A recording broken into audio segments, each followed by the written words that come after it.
이혼은 네 사정이고 이번 달 생활비 1,000만 원은 어김없이 보내야지. 수화기 너머로 들려오는 전 시어머니의 뻔뻔한 목소리. 지난 5년간 이 목소리 하나에 제 모든 것을 억눌러 왔지만 이제는 다릅니다. 저는 비웃으며 대답했습니다. 어머님, 귀한 아드님께서 50억 빚을 상속받으신 건 아시고요. 이 한마디에 모든 것이 끝날 줄 알았지만 이것은 제 통쾌한 복수의 시작일 뿐이었습니다. 이 파렴치한 가족이 어떻게 스스로 무너져 내리는지 끝까지 지켜봐 주세요. 평안한 노년 채널 지금 구독과 좋아요 눌러주시면 더 흥미로운 이야기로 보답하겠습니다. 이혼은 이혼이고 매달 보내던 1,000만 원은 이번 달에도 보내야 할 거 아니야. 전 시어머니의 날카로운 목소리가 거만하게 울려 퍼졌습니다. 지난 5년간처럼 이빨을 깨물고 참는 대신 저는 입꼬리를 올리며 차분하게 대답했습니다. 어머님 금쪽 같은 아드님이 어머님 사기 빚 50억 원을 전부 책임지겠다고 직접 서명한 건 아시나 모르겠네요. 그날 오후 서울 하늘에서는 겨울의 마지막 추위를 머금은 진눈깨비가 흩날리고 있었습니다. 강남구의 좁은 골목, 깊숙한 곳, 20제곱미터도 채 안 되는 제 작은 원룸 창문 틈으로 차가운 바람이 스며들었습니다. 저는 낡은 타일 바닥에 주저앉아 지난 5년간의 시집살이 끝에 남은 제 전 재산인 종이상자 3개를 멍하니 바라보았습니다. 여자로서 가장 빛나던 5년의 청춘, 한 푼 두 푼 악착같이 모았던 시간들. 결국 제가 가지고 나온 거는 낡아빠진 옷 몇 벌과 상처로 얼룩져 치유될 수 없는 마음뿐이었습니다. 이 원룸은 비록 작고 비좁으며 모든 것이 부족했지만 지금 저에게는 진정한 천국이었습니다. 이곳에는 자유가 있었습니다. 아침부터 저녁까지 이어지던 가시돋친 잔소리도, 밥 한술 뜨는 것까지 감시하던 날카로운 눈초리도, 그리고 무엇보다 육체적으로나 정신적으로나 마지막 한 방울까지 착취당하는 느낌도 더는 없었습니다. 저는 조심스럽게 옷가지들을 꺼내야 시장에서 사온 값싼 플라스틱 서랍장에 정리했습니다. 정리를 하는 동작 하나하나가 이상하리만치 마음을 가볍게 했습니다. 작은 책상을 작업 공간으로 쓰기 위해 닦고 있을 때 정적을 깨는 날카로운 전화벨 소리가 울렸습니다. 화면에 뜬 전 시어머니라는 글자를 보자 저도 모르게 씁쓸한 미소가 지어졌습니다. 습관이란 참 무서운 것이었습니다. 바로 어제 법원에서 이혼 판결이 났는데 오늘 또 이렇게 약속된 빚 독촉 기계처럼 정확한 시간에 전화가 온 것입니다. 저는 화면을 밀어 전화를 귀에 대고 익숙한 연극이 시작될 준비를 했습니다. 제가 인사를 건네기도 전에 수화기 너머에서는 최 여사의 날카롭고 거만한 목소리가 터져 나왔습니다. 김서연, 오늘 10일이야. 내 생활비는 어떻게 된 거니? 설마 떼어먹을 셈이야? 박 팀장이랑 싸우고 집 나갔다고 해서 이 의무를 피할 수 있을 거라 생각하지 마. 당장 내 계좌로 1,000만 원 입금해. 오후에 친구들이랑 피부 관리실 예약 있단 말이야. 알아서 빨리 보내. 괜히 시골에 계신 네 부모님한테 전화해서 망신 주는 일 없게 하라고. 지난 5년간 그 명령조의 목소리는 제 식사 시간과 잠자리를 모두 악몽으로 만들었습니다. 매달 제가 아파서 병원에 입원하든 회사 일이 힘들어 월급이 깎이든 10일만 되면 어김없이 돈을 요구하는 전화가 왔습니다. 처음에는 장 보는데 보태라며 300만 원으로 시작했고 물가가 올랐다는 핑계로 500만 원으로 올랐습니다. 그러다 멋대로 시어머니 용돈이라며 1,000만 원으로 액수를 올려버렸습니다. 제 피땀 어린 월급은 그렇게 한 푼도 빠짐없이 그 여자의 주머니로 흘러 들어갔습니다. 그 여자는 그 돈으로 비싼 수입 영양제를 사고 매주 에스테틱에 다니고 절에 갈 때 입을 고급 옷을 사들였습니다. 반면 돈을 버는 저는 마감 세일하는 야채를 사기 위해 시간을 맞춰야 했고 실밥이 다 터진 정장 몇 벌을 돌려 입어야 했습니다. 이런 극한의 희생에도 불구하고 제 남편은 제가 시댁에 헌신하는 것을 당연하게 여겼습니다. 변변찮은 집안 출신 며느리의 당연한 의무라고 생각했죠. 저는 깊게 숨을 들이쉬고 최대한 냉정한 목소리로 침착하게 대답했습니다. 최 여사님, 연세가 있으셔서 기억이 흐려지셨거나 아드님이 너무 바빠서 아주 중요한 소식을 전하지 못했나 보네요. 어제 오전에 서울가정법원에서 저와 박준호 씨의 이혼이 정식으로 성립되었습니다. 이 시간부로 저는 더 이상 어머님의 며느리가 아니며 어머님 댁과 어떤 관계나 의무도 없습니다. 그 1,000만 원은 아드님께 직접 연락해서 받으시기 바랍니다. 최 여사는 수화기 너머에서 비명을 질렀습니다. 날카로운 목소리는 극도의 분노를 드러냈습니다. 뭐라는 거야? 은혜를 원수로 갚아? 우리 준호가 기획팀장인데 그동안 널 얼마나 챙겨줬는데 이제 와서 집에 좀 어려운 일이 생겼다고 내뺀다는 거야? 난 법원이고 뭐고 몰라. 네가 이 집 며느리였던 이상 이 집안의 어려움을 함께 짊어질 책임이 있는 거야. 도망갈 생각 마. 저는 웃음을 터뜨렸습니다. 씁쓸하면서도 시원하고 한없이 가벼워지는 웃음이었습니다. 드디어 이 부조리에 당당하게 맞설 수 있는 날이 온 것입니다. 어머님 뭔가 착각하시네요. 지난 5년간 밤낮 없이 그래픽 디자인 일에서 번제 월급으로 이 집이 먹고 살았고 어머님 드실 홍삼이며 영양제며 다 사드렸습니다. 그리고 대개 빚 문제 말인데요. 아마 아드님이 어머님께 드리는 서프라이즈 선물을 아직 못 들으셨나 보네요. 최 여사는 잠시 말을 멈췄습니다. 거친 숨소리에서 당황한 기색이 역력했습니다. 무슨 뜻이야, 무슨 선물? 빙빙 돌려 말하지 마. 저는 또박또박 그녀가 한 글자도 놓치지 않도록 확실한 목소리로 말했습니다. 어머님이 만드신 50억 원에 달하는 그 엄청난 빚 기억나시죠? 살고 있는 아파트 등기부 몰래 담보 잡혀서 불법 다단계 회사에 20억 넘게 꼬라박으신 거예요. 시누이 박지혜 씨 명의로 오피스텔 사준다고 불법 사채까지 끌어다 쓴 15억 원도 있고요. 시골 사는 도박꾼 친척들 보증 서주신 돈도 한두 푼이 아니죠. 저한테 모두에게 숨기셨지만 빚 독촉 회사에 찍힌 검은 잉크는 숨길 수 없죠. 저는 잠시 말을 멈추고 수화기 너머의 죽음 같은 침묵을 느낀 뒤 결정타를 날렸습니다. 법원에서 저를 빈손으로 쫓아낼 생각에 마음이 급했던 나머지 그리고 내연녀 이나영 씨와 빨리 정식으로 합치고 싶어서 또 무엇보다 그 여자에게 빼돌린 공동재산을 지키고 싶어서 박준호 씨는 아주 중대한 실수를 했습니다. 자기가 똑똑하다고 착각한 나머지 제 변호사인 윤 변호사가 작성한 이혼 합의서를 제대로 읽어보지도 않았죠. 거기에는 아주 명확한 조항이 하나 있었습니다. 박준호는 자신의 명의로 된 모든 재산을 소유하는 대신 그의 모친 최 여사가 진 개인 채무 50억 원에 대한 변제 의무를 모두 승계하는 것에 자발적으로 동의한다. 그는 판사 앞에서 그 서류에 신나게 서명하고 지장까지 찍었습니다. 공간은 정지된 듯 했고 오직 최 여사의 거칠고 불규칙한 손소리만이 전화기를 통해 들려왔습니다. 수화기 너머로 유리잔이 쨍그랑하고 깨지는 소리는 극심한 공황 상태가 시작되었음을 알렸습니다. 사기꾼 같은 년. 내 아들을 함정에 빠뜨려? 우리 준호가 그딴 빚더미 서류에 서명할 만큼 멍청한 줄 알아? 네가 우리 집안을 모함하는 거야. 저는 아무런 감정 없는 목소리로 차분하게 대답했습니다. 양측에 서명이 있고 법원에 붉은 직인이 찍힌 정식 이혼 판결문입니다. 못 믿으시겠으면 그 잘난 기획팀장 아드님께 직접 전화해서 물어보세요.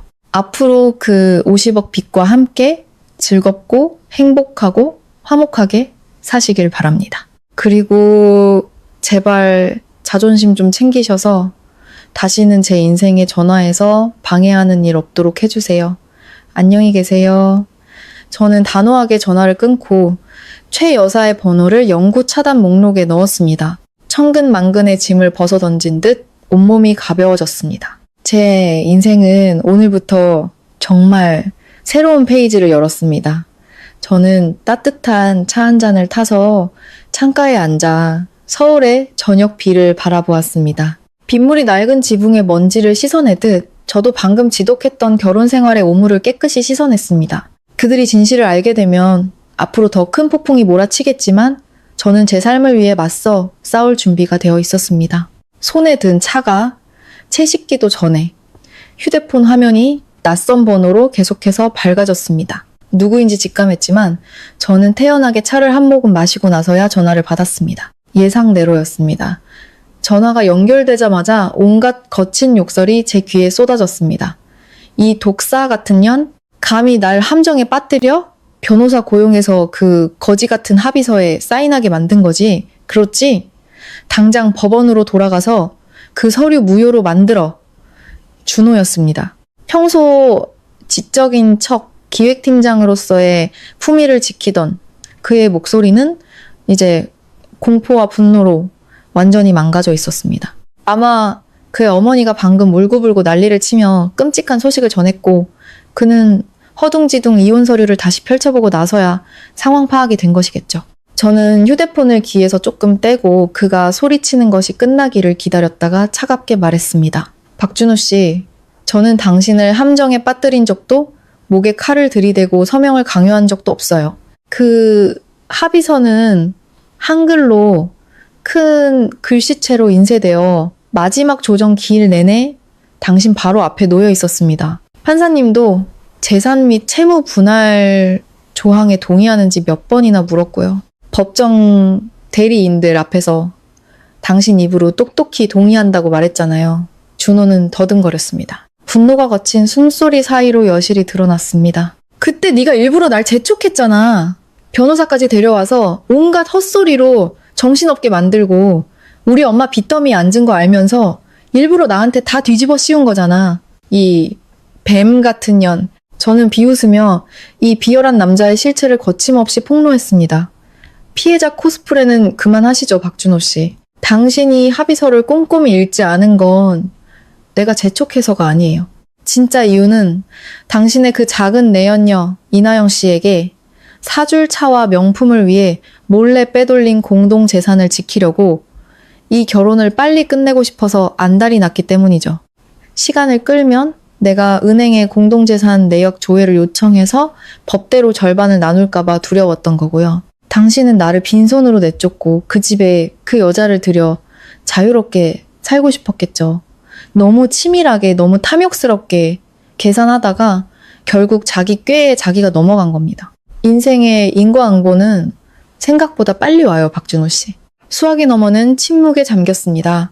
제가 벗겨낸 적나라한 진실 앞에서 준호는 아무 변명도 할 수 없었습니다. 그와 그의 내연녀는 저를 빈털터리로 만들기 위해 치밀하게 재산을 빼돌릴 계획을 세웠습니다. 하지만 그는 한 가지 핵심을 잊고 있었습니다. 바로 자기 어머니의 끝없는 탐욕과 무모함이었죠. 최 여사가 만든 거대한 빚더미는 그의 등 뒤에 치명적인 칼을 꽂았습니다. 그리고 저는 그가 효자로서 마땅히 져야 할 책임을 지도록 길을 안내해줬을 뿐입니다. 준호는 애원과 약한 협박이 섞인 목소리로 태도를 바꿨습니다. 서연아, 우리가 그래도 5년이나 부부였잖아. 이렇게 매정하게 굴 수는 없어. 50억은 엄청난 돈이야. 내가 어디서 그 돈을 구해. 사채업자들이 우리 가족 다 죽일 거야. 너 비상금 있잖아. 그걸로 좀 도와줘. 안 그러면 내가 다 폭로해버릴 거야. 내가 너 이 서울 바닥에서 발 못 붙이게 만들어주겠어. 저는 한숨을 쉬었습니다. 지독한 이기주의자의 사고방식이 한심하고 우스웠습니다. 제 비상금은 당신 어머니가 지난 몇 년간 매달 1,000만 원씩 탈탈 털어가서 씨가 말랐어요. 당신 무슨 자격으로 나한테 도와달라고 하죠? 지금 당신과 함께 사는 사람은 이나영 씨고 당신 돈을 쓰는 사람도 이나영 씨예요. 그 예쁜 내연녀한테 가서 차 팔고 명품 가방 팔아서 예비 시어머니 빚 갚으라고 하세요. 그리고 날 협박하는 건 마음대로 하세요. 지금부터 당신의 어떤 괴롭힘도 경찰에 바로 신고할 겁니다. 이 번호로 다시는 전화하지 마세요. 토할 것 같으니까. 저는 통화를 끝내고 준호의 새 번호도 단호하게 차단했습니다. 낡은 집, 전 시댁 식구들, 모든 것은 이제 제가 뒤에 버리고 온 쓰레기 더미일 뿐이었습니다. 저는 휴대폰에 은행 앱을 열었습니다. 화면에 표시된 숫자는 정확히 1억 원. 이것은 준호가 저를 빨리 내쫓기 위해 던져준 푼돈 같은 위자료의 전부였습니다. 제 청춘과 노동력을 착취한 대가로 고작 1억. 하지만 괜찮았습니다. 지금 저에게 자유는 수십억 원보다 더 값진 것이었으니까요. 저는 작은 수첩을 꺼내 앞으로의 지출 계획을 꼼꼼하게 세웠습니다. 6개월치 월세 1,800만 원, 새 직장을 구하는 동안 아껴 쓸 식비와 생활비 약 1,500만 원. 남은 돈은 비상금으로 꼭 쥐고 절대 낭비하지 말아야 했습니다. 서랍장 거울에 비친 창백하고 돼한 제 얼굴을 보며 강하게 일어서야 한다고 다짐했습니다. 노트북을 켜고 이력서를 업데이트하고 그동안 작업했던 디자인 프로젝트들을 전문적인 포트폴리오로 정리했습니다. 준혼의 가족의 비극은 이제 막 시작되었고 제가 다시 빛을 찾아 나서는 길은 이제 막 열렸습니다. 다음날 아침 저는 일찍 일어나 어젯밤에 사온 배추 몇 잎을 넣고 뜨끈한 라면을 끓였습니다. 최 여사의 잔소리나 아침밥 타령에 깨지 않고 악몽 없이 깊은 잠을 잔 것이 얼마만인지 몰랐습니다. 원룸은 작았지만 창문으로 쏟아지는 아침 햇살로 가득했습니다. 아침을 먹으며 채용 공고를 훑어보고 있는데 전화벨이 울렸습니다. 이번에는 시누이였던 박지혜의 번호였습니다. 잠시 망설이다 전화를 받기로 했습니다. 그 가족이 저를 쉽게 놓아주지 않을 것을 알았기에 차라리 한 명씩 마주하고 끝을 내서 그들이 완전히 포기하게 만드는 편이 낫다고 생각했습니다. 여보세요. 지혜의 목소리에는 가식적인 울음소리가 섞여 있었습니다. 평소 새언니를 하녀 취급하던 것만한 태도와는 완전히 달랐습니다. 오늘 그녀는 이상할 정도로 애절하고 비통한 목소리를 냈습니다. 언니, 우리 집에 큰일 났어요. 엄마가 어제부터 몸져 누우셔서 혈압이 너무 올라 의사선생님이 왕진 오셔서 링거 맞고 계세요. 오빠는 사채업자들의 회사까지 찾아와서 손목을 자르겠다고 협박한대요. 언니, 그래도 우리가 5년간 부부의 연이 있는데 사람이 죽어가는 걸 보고만 있을 순 없잖아요. 저는 태연하게 젓가락으로 면을 한 입 불어시키며 천천히 대답했습니다. 지혜씨, 다시 한번 알려주지만 당신 오빠와 나는 법적으로 이혼했어요. 당신 집에 빚이 있든 아프든 조폭에게 협박을 받든 그건 내 책임 범위가 아니에요. 그리고 부부의 연은 당신 오빠가 바람 피우고 다른 여자를 집에 들이려고 나를 내쫓을 때 그때 당신이 나서서 오빠에게 그 연을 기억하라고 충고했어야죠. 지혜는 제 날카로운 말에 잠시 할 말을 잃었지만 어릴 때부터 오냐 오냐 자라 뻔뻔함이 몸에 밴 그녀는 금세 도덕적인 척하며 울고불고 매달리는 수법으로 돌아왔습니다. 언니, 어떻게 그런 말을 할 수가 있어요? 언니도 사람이면 마음이 있잖아요. 엄마가 빚을 많이 진 것도 다 가족 걱정해서 그런 거 모르세요? 오빠는 이제 돈이 하나도 없어요. 언니가 그동안 숨겨둔 비자금 몇 억 있는 거 알아요. 그거 좀 꺼내서 일단 조폭들부터 해결하게 빌려주세요. 나중에 시골 땅 팔아서 원금의 이자까지 다 갚을게요. 사람이 그렇게 인정머리 없이 굴면 안 되죠. 이 말을 듣자 속에서 분노가 치밀어 올랐지만 저는 즉시 감정을 억누르고 그것을 신랄한 비아냥으로 바꿨습니다. 이 흡혈귀 같은 가족 앞에서 단 1초도 더 약한 모습을 보일 수 없었습니다. 지혜씨, 입만 열면 사람의 도리를 말하는데 참 우습네요. 내 비자금을 꺼내서 당신 가족을 구하라고요? 거울 속 당신 모습이나 한번 보세요. 주말마다 카페 갈 때 들고 다니는 그 디올백은 얼마짜리죠? 당신 발에 신은 그 샤넬 구두는 내 몇 달치 월급이에요. 당신 명의로 된 그 고급 오피스텔은 누가 돈 빌려서 사준 거죠? 바로 당신 어머니예요. 당신 어머니는 내 노동력을 착취하고 집 등기부를 담보로 잡아서 당신에게 그런 사치스러운 아가씨 생활을 선물한 거라고요. 당신들은 내 피땀으로 호의호식하다가 이제 와서 파산하니까 나더러 책임지라는 거예요? 내가 바보인 줄 알아요? 지혜의 목소리가 당황하며 더듬거리기 시작했습니다. 언니 말도 안 되는 소리 하지 마세요.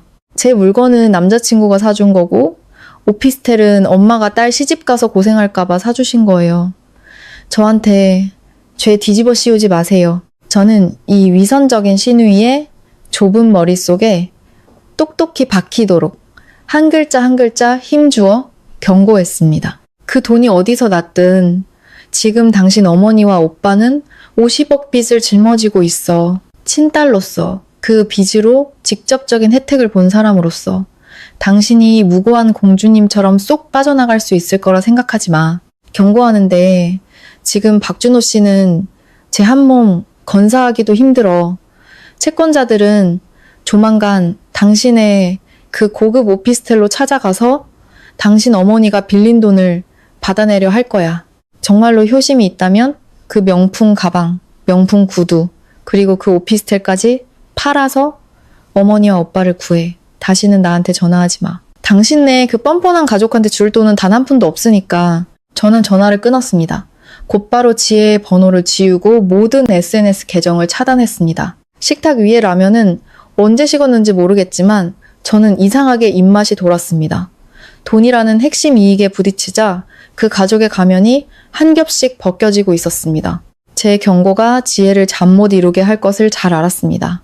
사치와 이기심에 익숙한 그녀는 절대로 자기 재산을 팔아 어머니나 오빠를 구하지 않을 것입니다. 그들의 가족은 돈의 압박 앞에서 스스로 서로를 물어뜯게 될 것입니다. 이제 제가 할 일은 멀리서 구경하며 제 새로운 삶을 잘 지키는 것뿐이었습니다. 오후가 되어 포트폴리오에 넣을 로고 샘플을 열심히 디자인하고 있는데 옛 친구들과 친한 동료들에게서 메시지가 쏟아지기 시작했습니다. 휴대폰은 무음 모드였음에도 불구하고 계속해서 진동했습니다. 저는 눈살을 찌푸리며 무슨 일인지 확인하기 위해 메시지 앱을 열었습니다. 한 대학 동기가 SNS 화면 캡처와 함께 걱정스러운 메시지를 보내왔습니다. 서연아, 빨리 인터넷 좀 봐. 박준호가 SNS에 너 욕하는 글 올리고 난리 났어. 너 망신 주려고 우리 공통 친구들까지 전부 태그했더라. 심장이 쿵 하고 내려앉았습니다. 저는 서둘러 SNS를 확인했습니다. 아니나 다를까 제 눈에 들어온 것은 준호가 올린 장문의 글이었고 게시 이 시간 만에 수백 개의 좋아요와 댓글이 달려 있었습니다. 그 글에서 준호는 헌신적인 남편이었지만 아내에게 배신당하고 사기당한 비련의 주인공 행세를 하고 있었습니다. 그는 저를 악독하고 돈만 밝히는 여자라고 온갖 비통한 말로 비난했습니다. 제가 친정으로 재산을 빼돌렸고 시댁 사업이 어려워지고 시어머니가 아프자마자 함정을 파서 자신에게 빚을 떠넘기고 도망쳤다고 거짓말을 늘어놓았습니다. 댓글에는 사정을 모르는 많은 사람들이 저를 향해 입에 담지 못할 욕설을 퍼붓고 있었습니다. 그들은 저를 은혜도 모르는 배은망덕한 여자라고 욕하며 준호에게 저를 경찰에 신고해서 감옥에 보내라고 충고했습니다. 그 교활한 글을 읽자 분노가 맹렬하게 치솟았습니다. 저는 손가락 마디가 하얘질 정도로 휴대폰을 꽉 쥐었습니다. 준호는 저를 막다른 길로 몰아넣고 있었습니다. 그는 여론의 압박으로 저를 이 사회에서 고개도 들지 못하게 만들려 했습니다. 하지만 그는 착각했습니다. 오늘의 저는 작년에 그 순종적이고 참고 살던 김서연이 아니었습니다. 저는 깊게 숨을 들이쉬고 냉정을 유지해야 한다고 스스로에게 다짐했습니다. 비열한 자들과 싸울 때 울거나 욕하는 것은 문제를 해결하지 못합니다. 오직 강철 같은 증거만이 가장 강력한 무기였습니다. 저는 서랍을 열고 지난 몇 달간 몰래 모아온 모든 중요 데이터가 담긴 외장하드를 꺼냈습니다. 준호의 외도를 의심하기 시작했을 때부터 모아온 것들이었습니다. 증거 자료라는 이름의 폴더를 열고 가장 선명한 사진들을 신중하게 골랐습니다. 첫 번째는 제 은행 계좌에서 최 여사의 계좌로 이체된 내역을 찍은 사진들이었습니다. 500만 원, 1000만 원씩 이체된 내역과 병원비, 공과금을 결제한 내역까지 시집살이 5년간 총 7억 원에 가까운 돈이었습니다. 모든 내역에는 날짜가 명확히 표시되어 있었습니다. 다음은 최 여사가 뻔뻔하게 저에게 돈을 요구하며 제때 돈을 보내지 않으면 시골에 계신 부모님의 명예를 훼손하겠다고 협박한 메시지 캡처 화면이었습니다. 그리고 마지막 가장 치명적인 한 방, 저는 음성이 포함된 화면 녹화 영상을 올렸습니다. 그것은 제가 준호에게 그의 어머니 빚에 대해 따져 물었던 그날 밤 몰래 녹음해 둔 것이었습니다. 녹음 파일 속에서 준호의 목소리는 똑똑히 들렸습니다. 그는 자기 어머니가 다단계 사기에 연루되었고 내연녀 이나영의 재산을 지키기 위해 일부러 사실을 숨기고 저에게 빚을 떠넘기려 했다는 것을 인정했습니다. 저는 이 모든 증거를 하나의 게시물에 모았습니다. 준호처럼 길고 변명으로 가득 찬 글을 쓰지 않았습니다. 저는 짧고 단호하며 직설적인 한 문단으로 그에게 그리고 이 이야기에 관심 있는 모든 이들에게 메시지를 던졌습니다. 진실은 값싼 거짓말로 가릴 수 없습니다. 5년간의 시집살이 동안 저는 제 모든 노동력을 바쳐 시어머니께 7억 원에 가까운 돈을 송금했습니다. 여기 은행 거래 내역이 증거입니다. 제가 이혼한 이유는 남편의 외도와 시어머니가 다단계 사기로 진 50억 빚을 저에게 떠넘기기 위해 재산을 빼돌리려는 음모를 발견했기 때문입니다. 이혼 합의서는 박준호 씨가 자신의 내연녀를 지키기 위해 자발적으로 서명한 것입니다. 모든 메시지와 녹음 증거를 여기에 공개합니다. 박준호 씨는 즉시 제 명예를 훼손하는 행위를 중단하기 바랍니다. 만약 이 일이 계속된다면 저는 이 모든 자료를 수사기관에 제출하여 당신 가족의 서류 위조 및 재산 사기 공모 혐의를 명백히 밝힐 것입니다. 저는 준호와 그의 글에 저를 비난하는 댓글을 단 모든 공통 친구들을 태그했습니다. 제 손가락은 단호하게 게시 버튼을 눌렀습니다. 불과 15분 후 SNS의 상황은 급격하게 뒤바뀌었습니다. 반박할 수 없는 증거가 담긴 제 게시물은 잔잔한 호수에 던져진 폭탄과도 같았습니다. 지인들은 녹음 파일을 퍼나르기 시작했습니다. 저를 욕하던 댓글들은 순식간에 사라지고 그 자리는 준호와 그의 가족을 향한 분노로 채워졌습니다. 사람들은 아내를 배신한 남자의 비열함과 시어머니의 끝없는 탐욕을 비난하기 시작했습니다. 제 휴대폰에는 오해했던 친구들의 사과 메시지가 쉴 새 없이 도착했습니다. 준호는 제 글을 보고 공포에 질려 여론의 문매를 피하기 위해 서둘러 SNS 계정을 비공개로 전환했습니다. 완벽한 반격은 전 남편의 비열한 음모를 완전히 박살냈습니다. 저는 미소를 지으며 노트북을 닫았습니다. SNS의 소란은 더 이상 제 관심사가 아니었습니다. 저는 유일하게 멀쩡한 정장을 꺼내 정성껏 다림질했습니다.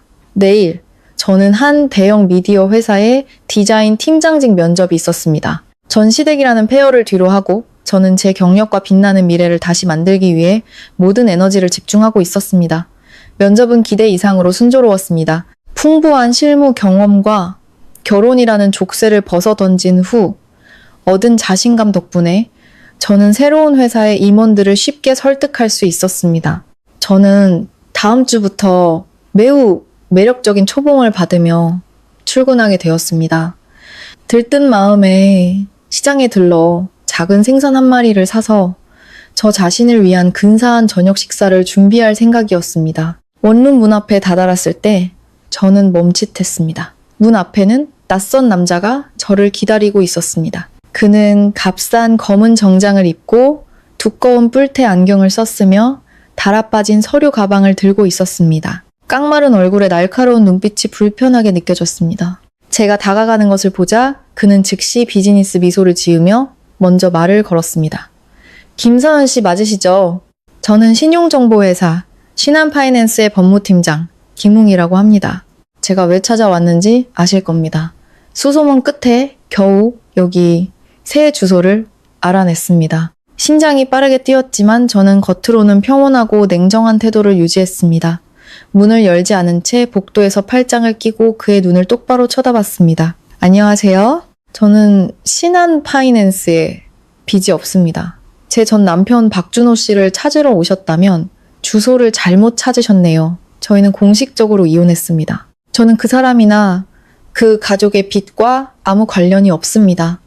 김 팀장이라는 남자는 안경을 고쳤으며 듣는 사람의 심리를 조종하려는 듯 점잖은 말투로 말했습니다. 김소연 씨 이혼하신 건 알지만 저희가 파악한 바로는 최 여사님의 채무 대부분이 두 분의 혼인 기간 중에 발생했습니다. 그리고 한국인의 정서상 하루를 부부로 살아도 정이 있는 법이죠. 박준호 씨는 현재 변제 능력을 상실하고 도망다니는 신세입니다. 서연 씨는 안정적인 직업도 있으시니 본인의 명예와 인간적인 정을 생각해서 전 남편을 좀 도와주시는 게 어떻겠습니까? 대신 갚아주실 의사가 있다면 저희도 이자 감면을 고려해 볼 수 있습니다. 그러지 않고 일이 커져서 새 직장에서 알게 되면 서연 씨 얼굴도 들고 다니기 힘들어질 겁니다. 저는 웃음을 터뜨렸습니다. 빚 독촉을 하러 온 변호사의 뻔뻔함에 대한 비웃음이었습니다. 그는 인간적인 정과 명예라는 덫으로 자신을 배신한 남자를 위해 빈털터리 여자가 빚을 갚게 하려 했습니다. 정말 우스웠습니다. 김 팀장님, 법을 다루시는 분이니 법대로 이야기하시죠. 정의나 문화를 들먹이며 저를 협박하지 마시고요. 첫째, 그 빚은 최 여사님 개인 명의로 개인적인 목적으로 빌린 것이지 저희 가정생활을 위해 쓴 돈이 아닙니다. 둘째, 법원에서 승인한 이혼 판결문에 따르면 박준호 씨가 그 모든 빚을 변제할 책임을 자발적으로 승계했습니다. 흰 종이에 검은 글씨로 명확히 적혀 있습니다. 법적으로 저는 완전히 깨끗하며 귀사의 빚을 갚을 의무가 전혀 없습니다. 제 논리가 너무나 확고하자 그 변호사는 태도를 바꾸어 목소리가 거칠어지고 협박조로 변했습니다. 궤변 늘어놓지 마시죠. 법은 법이고 이 사회는 나름의 방식으로 돌아갑니다. 저희에겐 빚을 회수할 충분한 방법이 있습니다. 이혼 서류 한 장 들고 있다고 해서 다리 뻗고 잘 수 있을 거라 생각하지 마세요. 협조하지 않으면 저희가 강경수단을 쓰는 걸 원망하지 마십시오. 제 눈빛이 차갑게 변했습니다. 저는 한 걸음 다가가 저를 위협하려는 남자의 얼굴에 대고 똑똑히 말했습니다. 잘 들으세요. 저는 법을 준수하며 사는 시민입니다. 귀사의 어떤 행위든 제 사생활을 괴롭히거나 위협한다면 저는 즉시 관할 경찰서에 재산 강탈 및 불법 주거 침입 혐의로 신고할 겁니다. 이 원룸 복도에는 CCTV가 설치되어 있습니다. 이만 돌아가셔서 돈 빌려간 사람을 직접 찾아가시길 권합니다. 가주시죠. 저도 쉬어야 하니까요. 제 단호함의 기세가 꺾인 변호사는 당황하며 벽 모퉁이에 달린 CCTV를 힐끗 쳐다봤습니다. 그는 분한 듯 입속으로 욕설 몇 마디를 중얼거리더니 가방을 들고 서둘러 계단을 내려갔습니다. 그의 뒷모습이 완전히 사라진 것을 확인하고 나서야 저는 안도의 한숨을 내쉬었습니다. 등 뒤에서 식은땀이 흘렀습니다. 저는 이 일이 여기서 끝나지 않을 것임을 알았습니다. 준호의 가족은 너무나 큰 혼란을 일으켰고 사회의 빚 독촉꾼들은 쉽게 포기하지 않을 것입니다. 이 변호사가 제 원룸까지 찾아냈다는 것은 준호가 저를 대신할 희생양으로 삼기 위해 제 정보를 넘겼다는 증거였습니다. 방에 들어가 문을 굳게 잠그고 제가 가장 먼저 한 일은 이혼 소송에서 저를 변호해줬던 윤 변호사에게 전화를 거는 것이었습니다. 윤 변호사님 안녕하세요. 이 시간에 죄송하지만 방금 빚 독촉 회사에서 제 거처까지 찾아와 협박을 했습니다. 오늘부로 전 남편 가족의 빚과 관련된 모든 법적 문제를 변호사님 사무실에 정식으로 위임하고 싶습니다. 앞으로 누구든 저를 괴롭히면 제 변호사와 직접 이야기하라고 하겠습니다. 수화기 너머로 들려오는 윤 변호사의 차분하고 전문적인 목소리에 마음이 조금 놓였습니다. 그는 사건을 수임하고 위협받을 경우 증거를 수집하는 방법을 안내해 주었습니다. 전화를 끊고 저는 방문의 등을 기댄 채 창밖의 푸른 하늘을 굳은 눈빛으로 바라보았습니다. 폭풍이 아주 가까이 다가오고 있었지만 저에게는 충분한 무기와 방패가 있었습니다. 피와 눈물로 되찾은 제 평화로운 삶을 그 누구도 짓밟게 두지 않을 것입니다. 새로운 미디어 회사에서의 생활은 평온하고 바쁘게 흘러갔습니다. 끊임없이 밀려드는 디자인 프로젝트 덕분에 저는 방금 끝난 결혼 생활의 어두운 구석을 떠올릴 틈도 없었습니다. 새로운 동료들은 매우 친절했습니다. 그들은 제 과거에 관심 없이 오직 업무 능력으로만 저를 평가했습니다. 그 주 금요일 첫 월급을 받고 새 옷을 몇 벌 사러 갈 계획이었는데 낯선 유선 전화번호로부터 온 전화 한 통이 모든 것을 망쳤습니다. 수화기 너머에서는 전 시댁이 거주하는 강남구 주민센터의 법무 담당자라고 자신을 소개했습니다. 담당자는 차분한 목소리로 다음 주 월요일 오전에 주민센터 조정실로 출석할 것을 요구했습니다. 이유는 최 여사가 저를 심각한 가정윤리 위반으로 고소했다는 것이었습니다. 고소장에서 그녀는 제가 불효막심한 며느리이며 시어머니를 학대했다고 울며불며 진술했습니다. 제가 그녀를 화나게 해서 심장병이 재발해 며칠째 몸져 누워 있다고 모함했습니다. 그녀의 요구는 황당하게 짝이 없었습니다. 그녀는 제가 모든 병원비를 지불하고 정신적 피해를 보상하며 특히 예전처럼 매달 1,000만 원의 생활비를 계속 지급해서 그녀가 안심하고 요양할 수 있게 해달라고 요구했습니다. 전화를 끊고 저는 사무실 의자에 앉아 한동안 멍하니 있었습니다. 역겨움이 목구멍까지 차올랐습니다. 인간의 탐욕과 파렴치함이 이토록 바닥이 없을 줄은 몰랐습니다.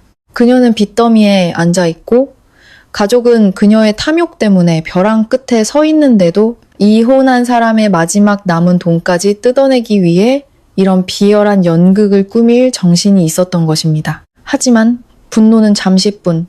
그 자리를 냉정한 이성이 차지했습니다.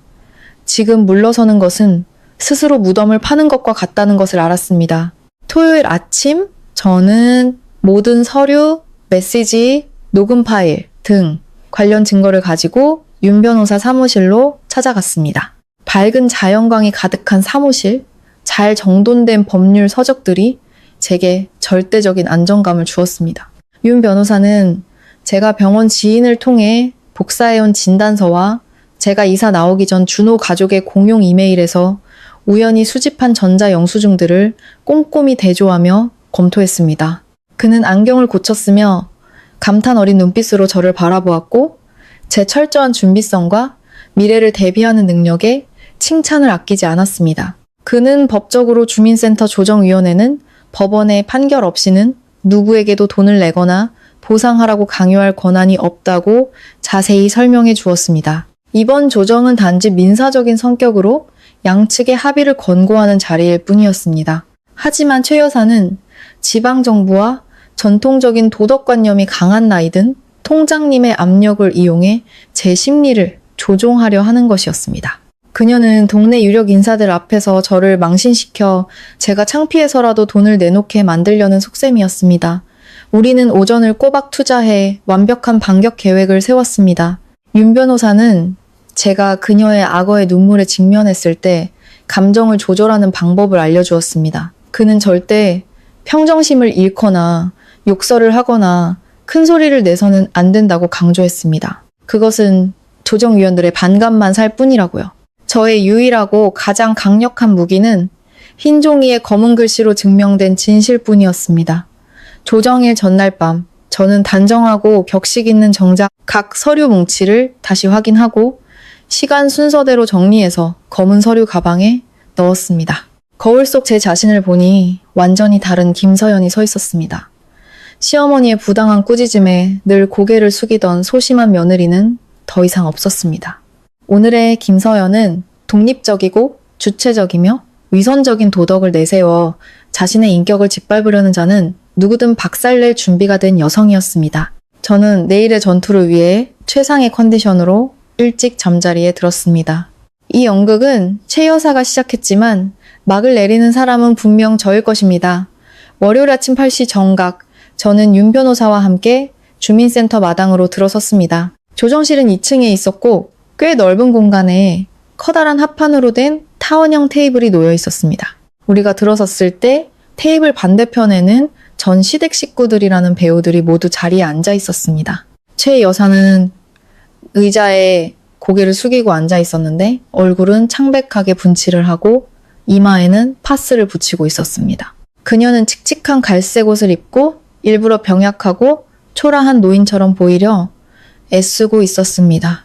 옆에는 시누이 지혜가 서서 걱정스러운 표정으로 계속해서 어머니의 등을 쓸어주고 약을 발라주고 있었습니다. 그들 맞은편에는 엄격한 표정의 통장님과 필기 준비를 하고 있는 여성의 간부님이 앉아 있었습니다. 제가 들어서는 것을 보자 최 여사는 즉시 심하게 기침을 해댔습니다.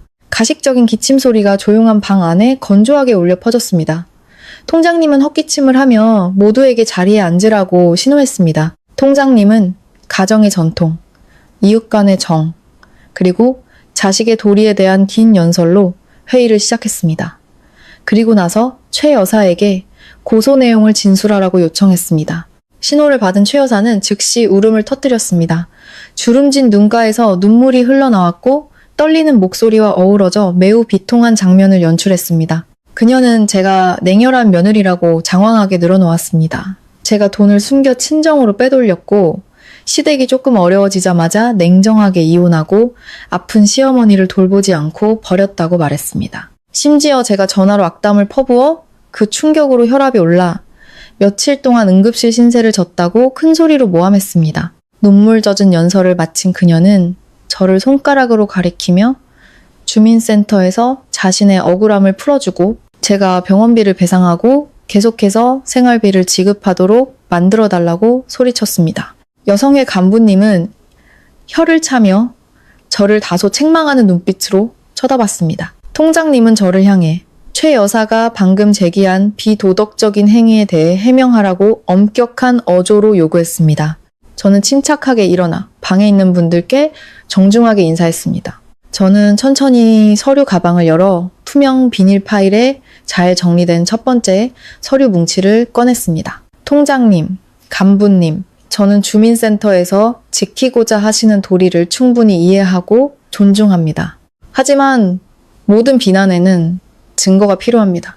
최 여사님께서는 제가 화나게 해서 심장병 재발로 응급실에 실려갔다고 하셨습니다. 제가 조정위원회에 최 여사님께서 입원하셨던 바로 그날 해당 종합병원에서 발급한 공식 진단 기록을 제출하겠습니다. 저는 통장님 바로 앞 책상 위에 병원의 붉은 직인이 찍힌 진단서 사본을 놓았습니다. 통장님은 서류를 집어들고 훑어보더니 미간을 찌푸렸습니다.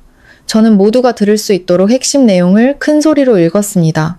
환자는 복통과 어지럼증으로 입원함. 소화기 내과 전문의의 최종 소견은 소화가 어려운 고단백 음식과 다섭취로 인한 급성 소화불량임. 구체적으로는 과도한 생해산물 섭취가 원인임. 더불어 과도한 지방 섭취로 인한 고지혈증성, 경미한 고혈압 소견이 있음. 정신적 충격으로 인한 심장 질환이나 신체 쇠약의 징후는 전혀 발견되지 않았음. 방 전체가 얼어붙었습니다. 최 여사의 울음소리가 갑자기 뚝 그쳤습니다. 그녀의 이마에 붙어있던 파스가 떨어질 듯 위태로워 보였습니다. 시누이지에는 당황하며 들고 있던 약병을 내려놓고 시선을 피했습니다. 저는 여기서 멈추지 않고 두 번째 서류 뭉치를 꺼냈습니다. 최 여사님께서는 지난 며칠간 몸져 누워 계셨고 가족이 공궁에 처해 약 살 돈도 없다고 하셨습니다. 통장님, 이것은 그 가족의 신용카드 결제 내역 사본입니다. 퇴원 후 바로 다음 날인 화요일, 최 여사님은 청담동의 한 고급 에스테틱에서 1,500만 원짜리 24K 골드 페이셜 관리 서비스를 받으셨습니다. 그 다음 날에는 백화점에서 2천만 원에 가까운 최고급 국산 홍삼 3박스를 카드로 구매하셨습니다. 죽을 고비를 넘기고 며느리에게 착취당해 빈털터리가 된 사람이 과연 이렇게 비싼 관리를 받고 호화로운 쇼핑을 할 체력과 돈이 있을까요? 통장님은 자신이 노파의 거짓말에 놀아났다는 것을 깨닫고 분노의 차서류 뭉치를 책상에 내리쳤습니다. 그의 얼굴이 붉게 달아올랐습니다. 여성의 간부님은 고개를 저으며 저를 향했던 책망의 눈빛을 최 여사를 향한 경멸의 눈빛으로 바꾸었습니다. 탐욕스러운 시어머니의 피해자 코스프레 연극은 진실의 빛 아래 무참히 벗겨졌습니다. 최 여사는 입을 벌린 채 아무 말도 못하고 얼굴이 창백해졌습니다.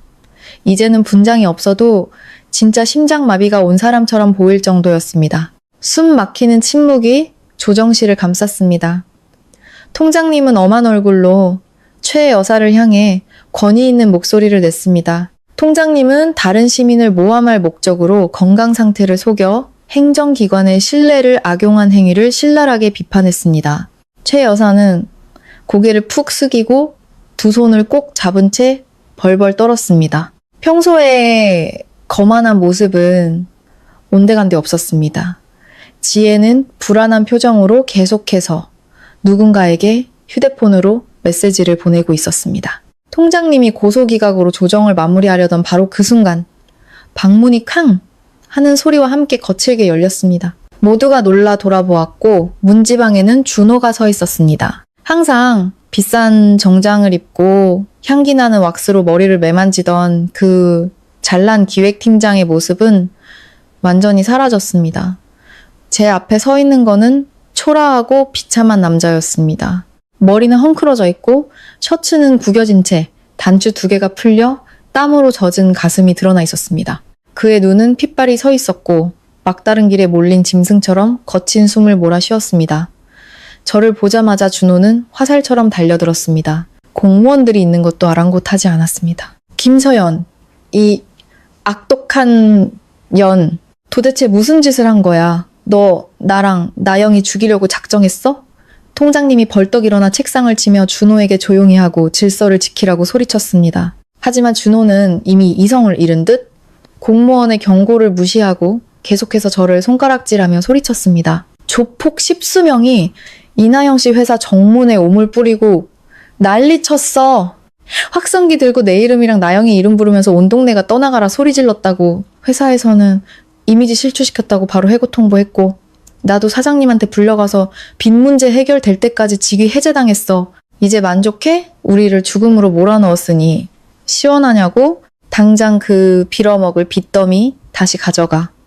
한때 내 남편이었던 자의 광기 어린 모습을 보며 저는 두려움도 연민도 느끼지 못했습니다. 그저 그의 어리석음과 비겁함이 우스울 뿐이었습니다. 저지를 땐 당당하더니 결과가 닥치니 자신을 배신한 여자에게 책임을 떠넘기려 했습니다.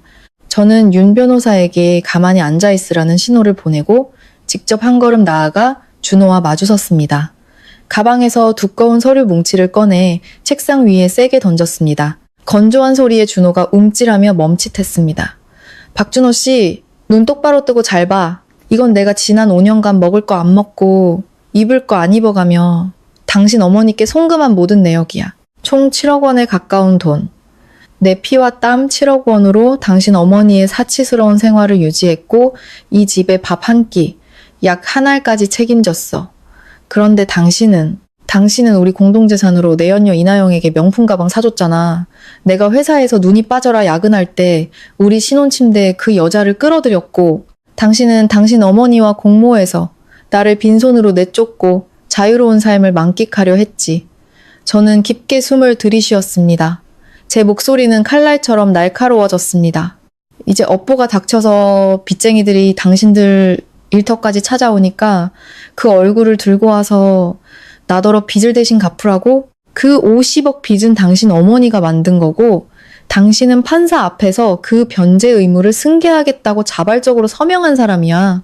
법원에 붉은 직인이 찍힌 명백한 서류가 있어. 당신이 무슨 자격으로, 무슨 권리로 당신 가족의 탐욕과 비열함이 만든 결과를 나한테 책임지라고 하는 거지? 분명히 말해두는데 지금 이 순간부터 당신이나 당신 가족 중 누구라도 내 주변을 어슬렁거리거나 전화로 내 삶을 방해하면 즉시 경찰에 위험 및 정신적 테러 혐의로 고소할 거야. 통장님과 간부님은 제 말을 한마디 한마디 똑똑히 들었습니다.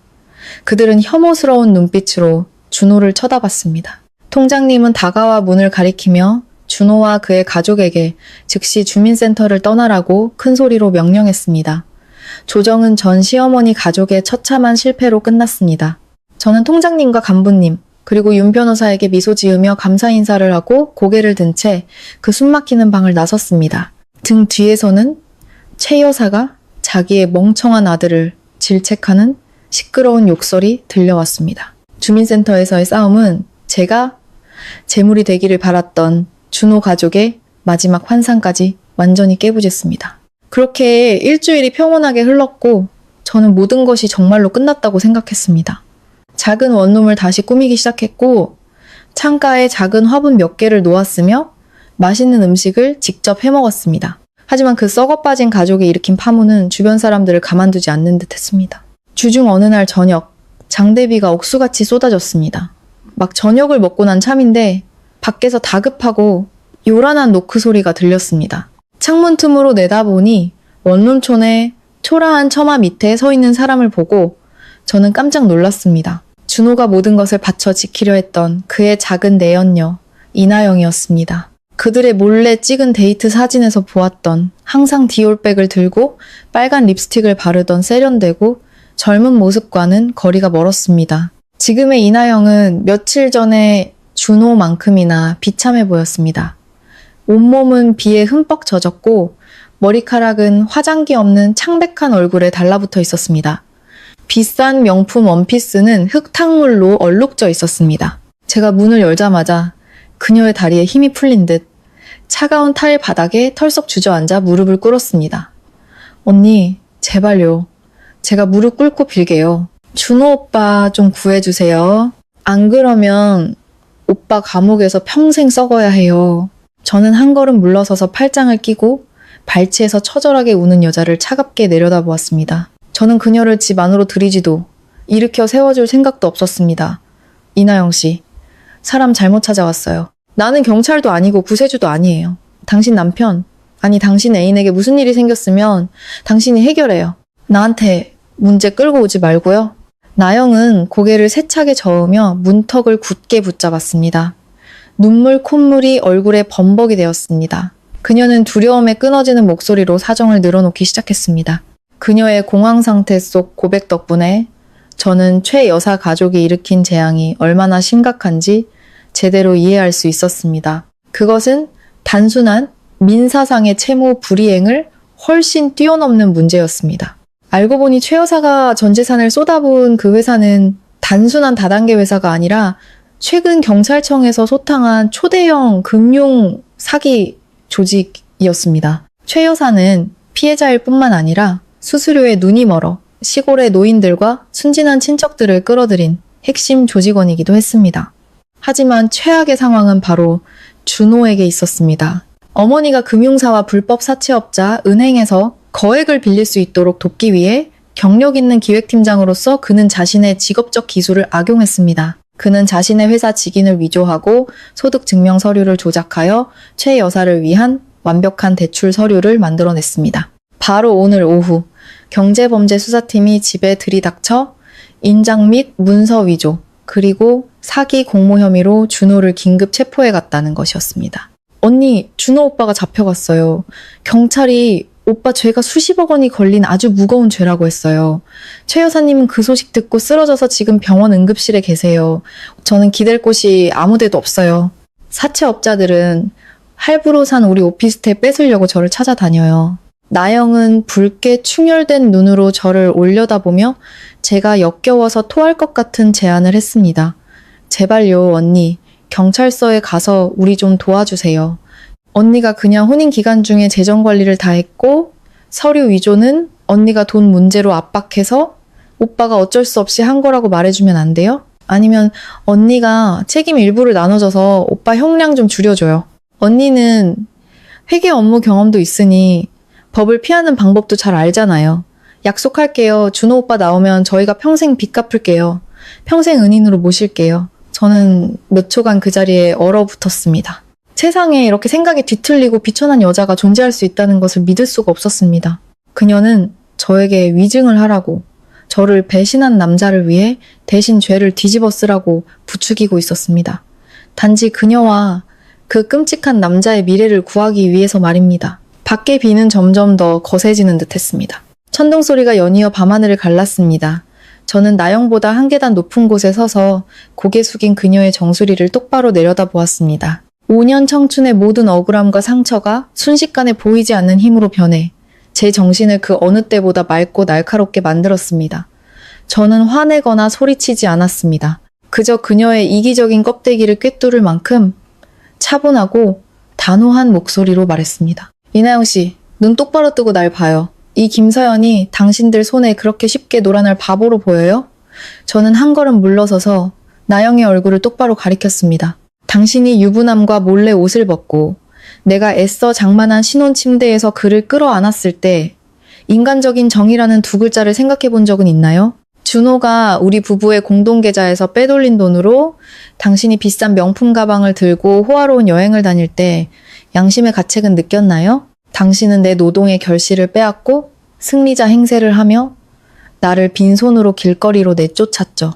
이제 당신 남자가 범법자가 되어 감옥에 갈 위기에 처하니 그 초라한 몸뚱이를 이끌고 와 내 발밑에 무릎 꿇고 나더러 대신 감옥에 가달라고요? 당신이 뱉는 말이 얼마나 더럽고 역겨운지 모르겠어요? 나영은 입술을 꽉 깨물었습니다. 전곡을 찔리자 얼굴 근육이 경직되었습니다. 그녀는 막다른 길에 몰린 자의 궁색한 변명으로 버티려 했습니다. 하지만 언니, 그래도 언니는 오빠를 사랑했었잖아요. 언니는 가족도 없고 얽매인 것도 없으니 몇 년 감옥 갔다 와도 다시 시작할 수 있잖아요. 하지만 저는 아직 젊어요. 제 미래를 잃을 수는 없어요. 준호 오빠가 감옥에 가면 사채업자들이 저를 죽일 거예요. 저는 웃음을 터뜨렸습니다. 비웃음 소리가 빗소리를 압도했습니다. 상간녀의 이기심은 병적인 수준에 이르렀습니다. 그건 당신의 선택이었어요, 이나영 씨. 당신은 비열한 남자에게 기생하는 삶을 선택했고 다른 사람의 고통 위에서 즐기는 삶을 선택했어요. 이제 당신은 그 선택에 대한 대가를 치러야 하는 거예요. 법은 공정해요. 잘못한 사람이 벌을 받는 거죠. 나는 당신들의 쓰레기 더미에 손을 댈 의무도 이유도 전혀 없어요. 당장 내 집 앞에서 사라져요.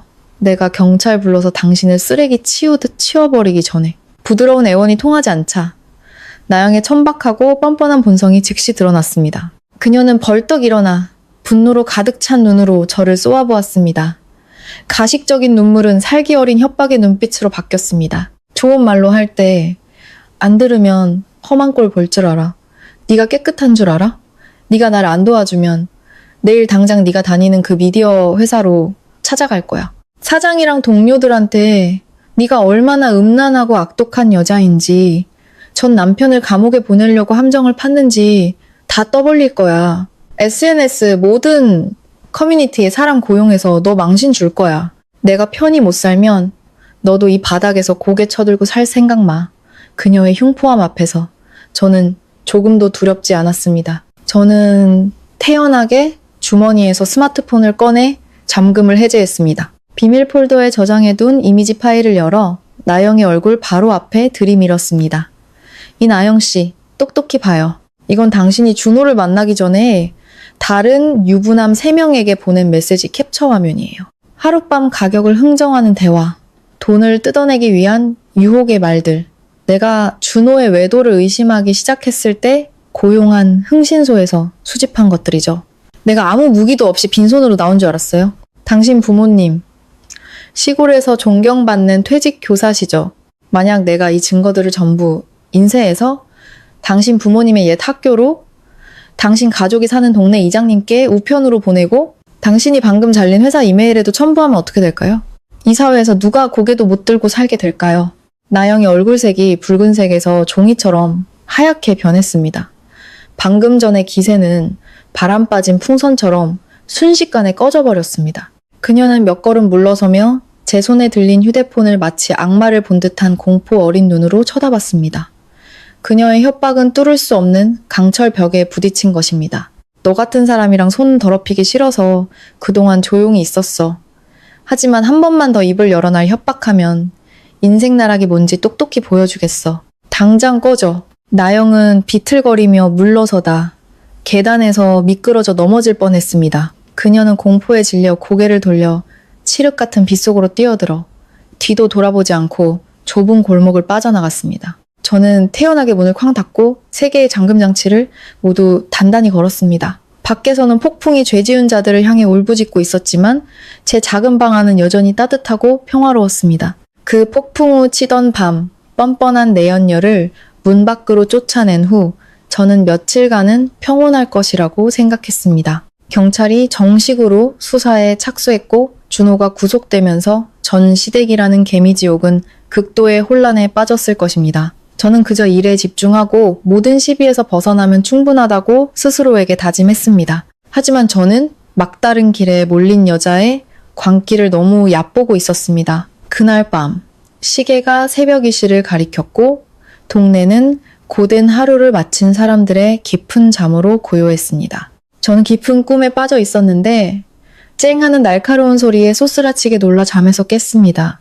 쇠붙이가 철제 방화문에 세게 부딪히며 귀를 찢는 듯한 소리를 냈습니다. 처음에는 누가 술에 취해 집을 잘못 찾아왔나 생각했지만 곧이어 날카롭고 섬뜩한 여자의 목소리가 밤의 정적을 갈랐습니다. 김서연, 이 악독한 년, 당장 문 열어. 내 아들 감옥에 쳐넣고 네가 잠이 와? 잘났으면 나와서 얘기 좀 하자. 오늘 내가 너랑 끝장을 볼 테니까. 최 여사였습니다. 원한으로 가득 찬 그 익숙한 목소리에 온몸의 세포가 긴장으로 굳었습니다. 문을 두드리는 소리는 점점 더 격렬해졌고 온갖 욕설과 함께 쇠파이프 같은 것으로 철문을 내리치는 소리가 들렸습니다. 문 열어. 안 열면 이 구석에 불 질러서 너 태워 죽여버릴 거야. 내가 살 가망이 없는데 너라고 편히 살게 될 줄 알아? 우리 모자는 이제 막다른 길이라고. 심장이 쿵쾅거렸습니다. 이성을 잃은 자를 마주하자 본능적인 공포가 솟구쳤습니다. 그녀는 더 이상 위세를 부리던 것만한 시어머니가 아니었습니다. 그녀는 이제 복수를 위해서라면 무엇이든 할 수 있는 막다른 길에 몰린 위험한 존재였습니다.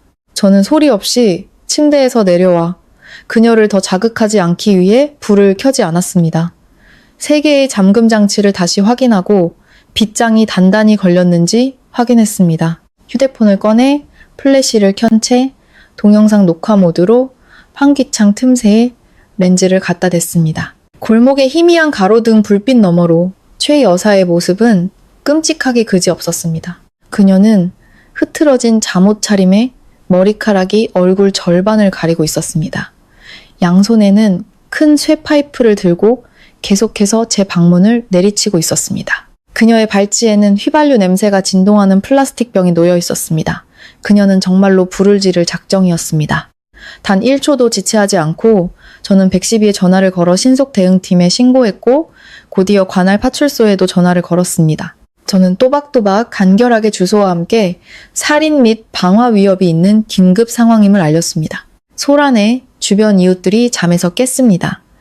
몇몇 창문이 조심스럽게 열렸지만 최 여사의 광기 어린 모습과 휘발유 병을 보고는 누구도 감히 나와서 말리지 못했습니다. 그녀는 누가 훔쳐보는 것을 눈치챘는지 이웃들을 향해 소리치며 저를 밖으로 나오게 하라고 협박했습니다. 불과 5분도 채 되지 않아 경찰차의 사이렌 소리가 밤의 정적을 갈랐고 파란색과 빨간색 경광등 불빛이 골목의 낡은 벽을 비췄습니다. 파출소 경찰관 2명과 자율방범대원들이 신속하게 들이닥쳤습니다. 최 여사는 반응할 틈도 없이 제압당했고 쇠파이프는 멀리 날아갔으며 휘발유병은 걷어차였습니다. 그녀는 격렬하게 저항하며 미친 듯이 소리 지르고 가장 악독한 저주를 퍼부으며 제 이름을 외쳤습니다. 경찰관들은 결국 수갑을 채워 그녀를 그날 밤 바로 경찰차에 태워 연행했습니다. 경찰차 사이렌 소리가 멀어지고 동네에 다시 평온이 찾아왔을 때 저는 천천히 문을 열고 밖으로 나갔습니다. 집주인 아주머니와 몇몇 이웃들이 몰려와 안부를 물었습니다. 저는 그들의 잠을 방해한 것에 대해 고개를 숙여 사과하고 그들이 불안해하지 않도록 간략하게 상황을 설명했습니다. 방으로 돌아와 차가운 바닥에 주저앉았습니다. 최악의 상황을 대비했지만 그 가족의 잔혹함은 여전히 저를 소름 끼치게 했습니다. 하지만 동시에 저는 강한 결단력을 느꼈습니다. 휴대폰 속 동영상과 오늘 밤의 체포 기록은 인간성을 상실한 그들과 저의 모든 인연을 영원히 끊어버릴 적절한 징벌이 될 것이었습니다. 다음날 아침, 저는 인사팀에 개인 사정으로 2시간 늦게 출근하겠다고 양해를 구했습니다. 저는 최 여사가 문을 부수며 방화를 위협하는 장면이 담긴 휴대폰과 모든 이혼 관련 서류를 가지고 경찰서로 향했습니다. 윤 변호사가 이미 저를 기다리고 있었습니다. 그의 침착하고 전문적인 태도는 제가 법적 문제에 직면했을 때 항상 든든한 버팀목이 되어주었습니다. 민원실에서 당직 경찰관은 어젯밤 사건 처리 상황을 알려주었습니다.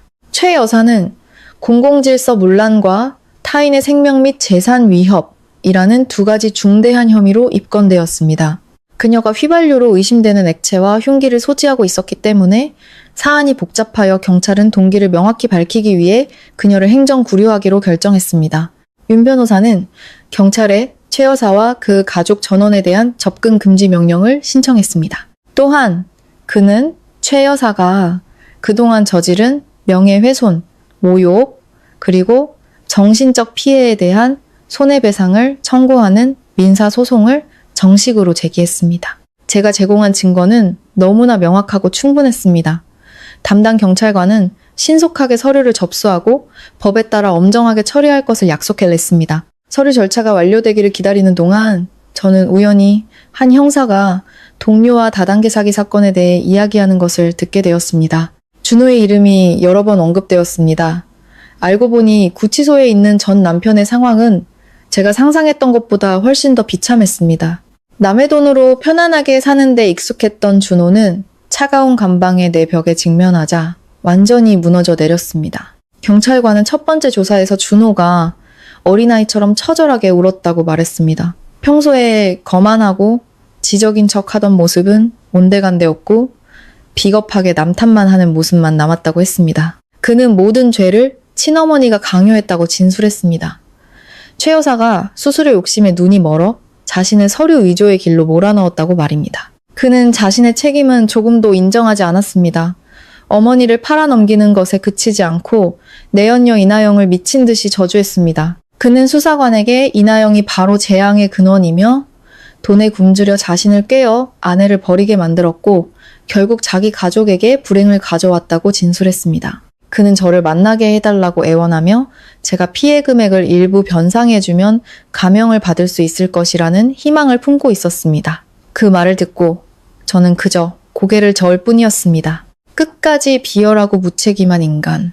좋을 때는 조강지처를 짓밟고 내연녀를 품에 안더니 어려움이 닥치자 친어머니를 죽음으로 몰고 애인을 저주하며 전처에게 구원을 구걸하는 낯 두꺼운 인간. 그 인간은 더 이상 제 마음속에 단 1초도 존재할 가치가 없었습니다. 경찰서 문을 나서자 새로운 날의 햇살이 제 얼굴에 곧장 쏟아졌습니다.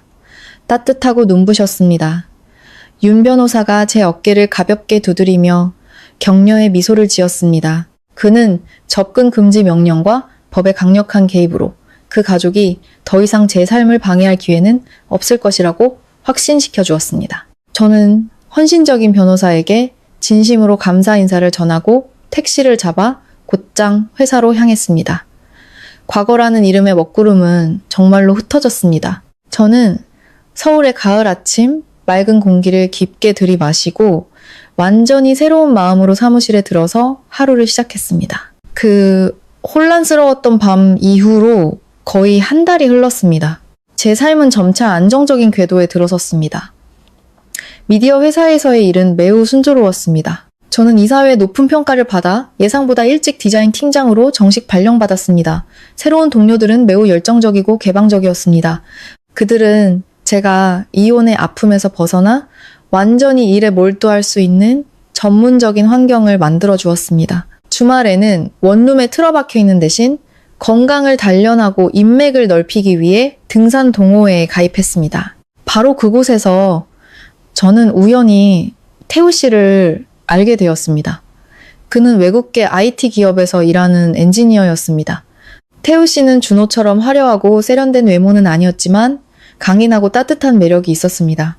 등산할 때 무거운 배낭을 들어주거나 제가 지쳤을 때 딱 맞춰 건네주는 시원한 물 한 병 같은 그의 섬세한 배려에 저는 이상하게 마음이 편안해졌습니다. 우리는 마음이 통하는 친구가 되어 자주 메시지를 주고받으며 일과 삶에 대해 이야기했습니다. 금요일 오후 저는 태우 씨와 카페에 앉아 다가올 등산 일정에 대해 이야기하고 있었습니다. 그때 전화벨이 울렸고 화면에는 낯선 번호가 떴습니다. 경계심에 저는 태우 씨에게 양해를 구하고 카페의 조용한 구석으로 가서 전화를 받았습니다. 여보세요. 수화기 너머에서는 몇 초간 침묵이 흐르더니 무겁고 거친 남자의 목소리가 들려왔습니다. 서연아, 나 준호야. 등골이 오싹해지며 온몸의 근육이 긴장했습니다. 저는 휴대폰을 꽉 쥐고 상황을 분석하기 위해 고도로 집중했습니다. 준호는 재판을 기다리며 구치소에 있어야 했습니다. 어떻게 그가 저에게 전화를 할 수 있었을까요? 무슨 일이죠? 준호의 목소리는 가식적인 비통함으로 가라앉아 남은 정에 호소하려 애썼습니다. 가족이 보석금 내줘서 재판 기다리는 동안 병보석으로 나왔어. 급성 위염 진단서가 있어서. 서연아, 구치소에 있는 동안 정말 많은 생각을 했어. 내가 잘못했어. 1000번 만번 사과할게. 널 잃은 게 내 인생 최대의 실수였어. 나영이는 흔적도 없이 사라졌고 어머니는 정신병원 신세를 지고 계셔. 난 모든 걸 잃었어. 오늘 오후에 잠깐만 만나줄 수 없을까? 직접 만나서 용서를 빌고 싶어. 저는 미간을 찌푸리며 그의 단어 하나하나와 목소리의 뉘앙스를 재빨리 분석했습니다. 겉으로는 처절한 애원이지만 문장 끝에서 미세하게 느껴지는 원망 섞인 떨림을 감지했습니다. 준호처럼 이기적이고 비겁한 인간이 갑자기 깨달음을 얻고 잘못을 인정할 리가 없었습니다. 그의 병보석은 위험한 변수였고 그가 저에게 접근하려는 시도는 분명 어떤 어두운 음모를 숨기고 있을 것이었습니다. 박준호 씨, 우리 사이에는 더 이상 할 얘기가 없다고 생각해요. 법원은 판결을 내렸고 법은 제 할 일을 하고 있어요. 그 사과는 재판정에 가서 하세요. 경찰이 내린 접근 금지 명령은 아직 유효해요. 만약 일부러 나를 찾아온다면 즉시 경찰에 신고해서 당신의 병보석을 취소시키겠어요. 끊어요. 저는 그가 더 말할 기회를 주지 않고 단호하게 전화를 끊었습니다. 즉시 윤 변호사에게 문자를 보내 상황을 알렸습니다. 윤 변호사는 신속하게 답장을 보내 어떤 상황에서도 준호를 만나지 말고 밤에 혼자 다니는 것을 자제하며 항상 긴급 연락이 가능한 상태로 휴대폰을 소지하라고 당부했습니다. 자리로 돌아오자 제 안색이 창백해진 것을 보고 태우 씨가 걱정스럽게 물었습니다. 저는 그저 가볍게 미소 지으며 스팸 전화였다고 둘러댔습니다. 아직 제 과거의 복잡한 이야기를 태우 씨에게 할 준비가 되지 않았습니다. 그 더러운 것들이 이제 막 시작된 우리 관계의 순수함을 더럽힐까 두려웠습니다. 법이 저를 보호해 줄 것이라고 스스로를 안심시켰지만 마음 깊은 곳에서는 준호라는 이름의 마지막 폭풍이 조용히 다가오고 있음을 직감했습니다.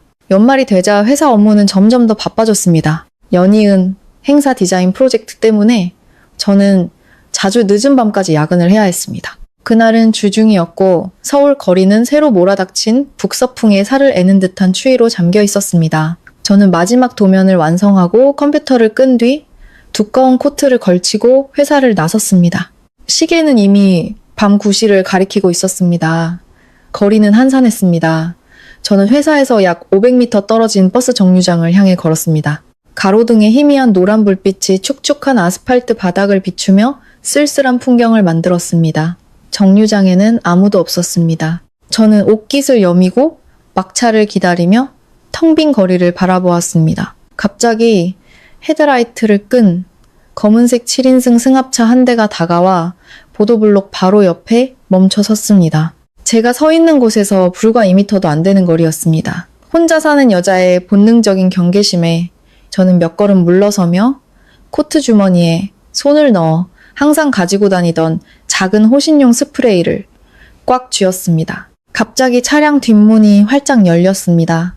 검은 점퍼를 입고 모자를 깊게 눌러쓴 채 마스크를 쓴 거구의 남자 2명이 유령처럼 튀어나왔습니다. 그들은 저를 향해 곧장 달려들었습니다. 저 여자 잡아, 빨리 차에 태워. 한 남자가 으르렁거리며 명령했습니다. 모든 것이 순식간에 일어났습니다. 앞장선 남자가 제 옷깃을 잡으려 손을 뻗었습니다. 저는 맹렬한 생존 본능으로 몸을 옆으로 피하며 호신용 스프레이를 꺼내 그의 얼굴에 정통으로 뿌렸습니다.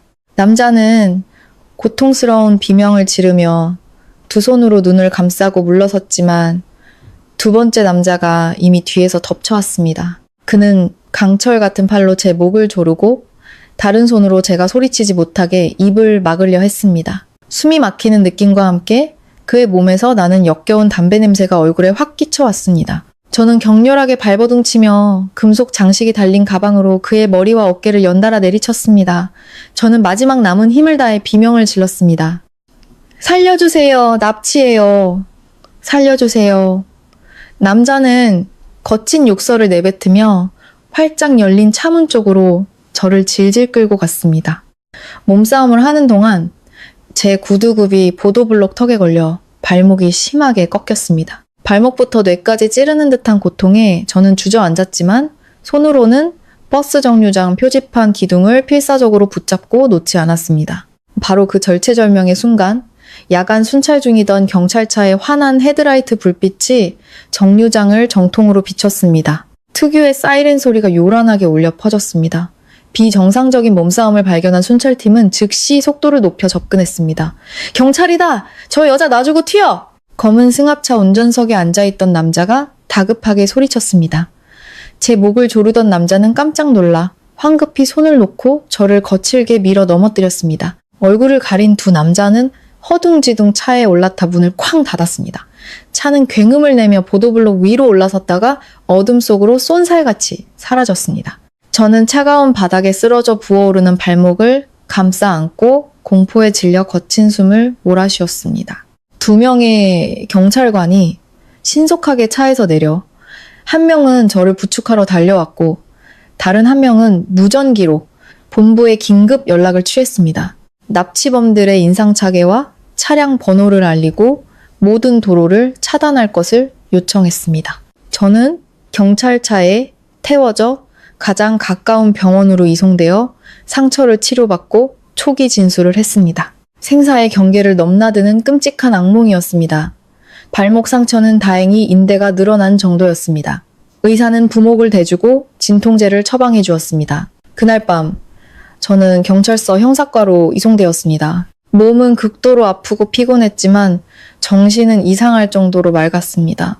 저는 사건의 전말과 그동안 준호 가족으로부터 받은 협박, 특히 지난 금요일 그의 이상한 전화에 대해 상세히 진술했습니다. 하늘의 그물은 넓고 촘촘해서 빠져나가기 어렵다고 했던가? 범인들이 테이프로 일부 가렸음에도 불구하고 서울 시내의 촘촘한 CCTV 시스템은 금세 그들의 동선을 파악했습니다. 형사 기동대와 경찰 특공대가 협력하여 도로를 차단하고 그들이 도시를 빠져나가려던 순간 외곽순환도로에서 3명의 용의자 전원을 검거했습니다. 다음날 새벽, 도시가 아직 잠에서 깨어나지 않았을 때 납치 미수 사건의 끔찍한 진실이 용의자들의 자백을 통해 밝혀졌습니다. 이들은 외곽 지역에서 활동하는 청부 폭력배들이었습니다. 이들에게 이를 의뢰한 거는 준호가 구치소에서 알게 된 전과자 친구 해수라는 자였습니다. 제가 증거를 공개해 자신을 망신시킨 거에 대한 분노와 50억이라는 거대한 빚에 대한 절망감에 사로잡힌 준호는 미친 생각을 하게 된 것이었습니다. 그는 마지막 남은 명품 시계를 팔아 2천만 원을 마련해 해수에게 저를 납치해달라고 의뢰했습니다. 준호의 계획은 매우 잔혹했습니다. 그는 그들이 저를 외딴 창고로 끌고 가 폭력과 정신적 고문으로 모든 잘못을 인정하는 동영상을 찍게 하려 했습니다.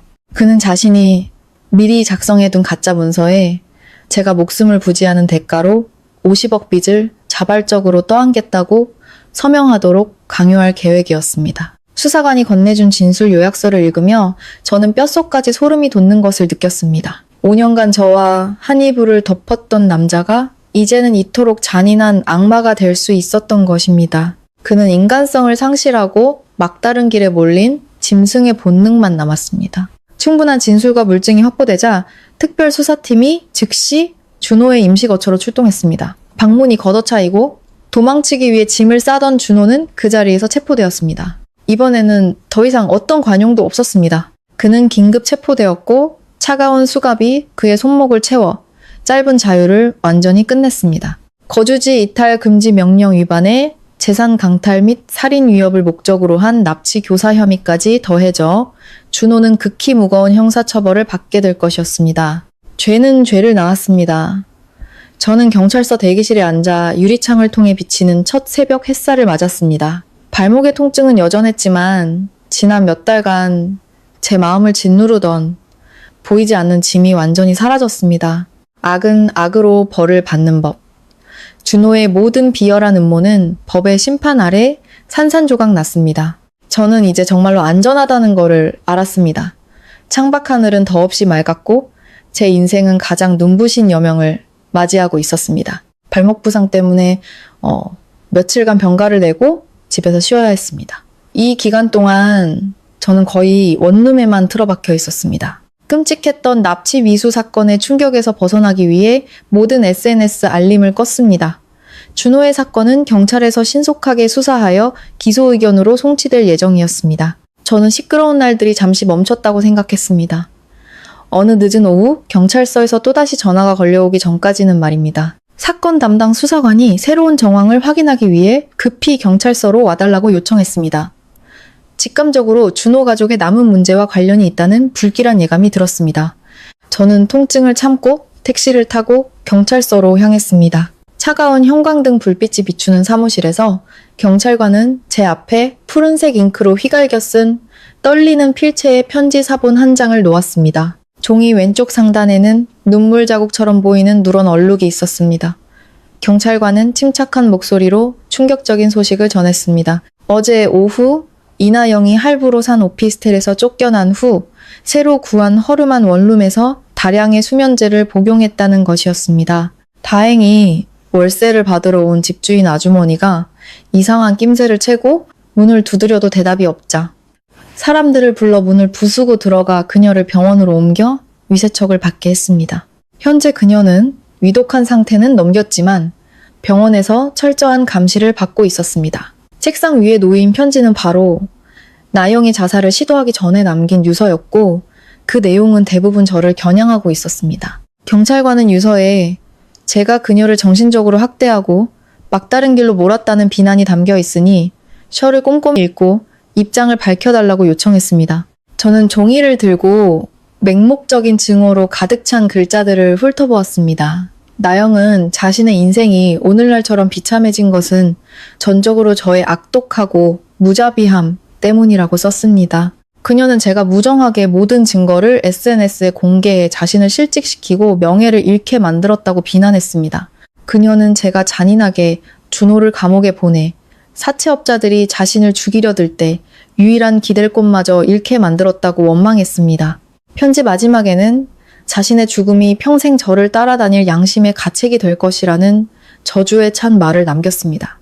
유서를 다 읽고 저는 조금도 두렵거나 죄책감을 느끼지 않았습니다. 오히려 기생충 같은 사고방식을 가진 한 여성에 대한 연민과 경멸만이 느껴졌습니다. 저는 가볍게 종이를 책상 위에 내려놓고 고개를 들어 수사관의 눈을 똑바로 쳐다봤습니다. 지금 저의 태도는 도리와 법을 확고히 아는 사람의 절대적인 침착함이었습니다. 형사님, 다 읽었습니다. 다시 한번 분명히 말씀드리지만 저는 이나영 씨의 충동적인 행동에 대해 법적으로나 도덕적으로 어떤 책임도 없습니다. 이 유서는 단지 자신이 초래한 결과를 마주할 용기가 없는 자의 마지막 변명일 뿐입니다. 경찰관은 가볍게 고개를 끄덕이며 제가 계속 진술하라는 신호를 보냈습니다. 저는 그 부당한 모함을 깨부수기 위해 논점을 하나하나 명확하게 분석했습니다. 첫째, 이나영 씨가 명예와 직장을 잃은 것은 제가 해코지해서가 아닙니다.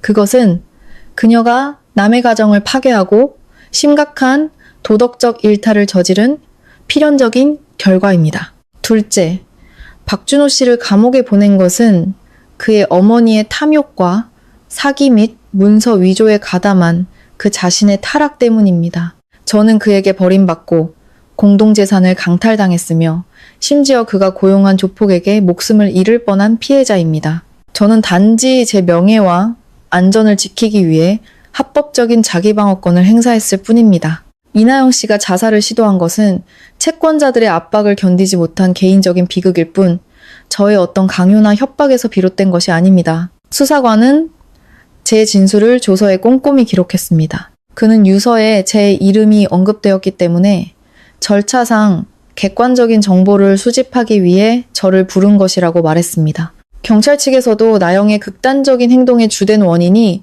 금융사의 가혹한 채무 압박 때문임을 명확히 확인했다고 했습니다. 법은 항상 공정하고 투명하며 누구도 죽음을 이용해 무고한 사람에게 돈을 뜯어내거나 죄를 뒤집어 씌울 수는 없습니다. 저는 조서에 서명하고 도시의 불빛이 켜질 무렵 경찰서 문을 나섰습니다. 차가운 바람이 얼굴을 스치자 정신이 더욱 맑아졌습니다. 상간녀의 유서는 잔잔한 호수에 던져진 돌멩이처럼 잠시 파문을 일으키고는 깊은 바닥으로 가라앉을 것입니다. 저는 스스로에게 다짐했습니다. 선량함은 올바른 곳에 사용되어야 한다고. 가짜 연약함을 이용해 다른 사람을 조종하려는 자들에게는 냉정한 거절이 가장 인도적인 대답이라고. 저는 택시를 타고 작은 원룸으로 돌아가며 이나영이라는 이름의 슬픈 장을 제 인생에서 완전히 닫았습니다. 시간은 눈 깜짝할 사이에 흘렀습니다. 혹독한 겨울이 지나고 따뜻한 봄 햇살이 찾아왔습니다. 제 다리 상처는 완전히 회복되었습니다.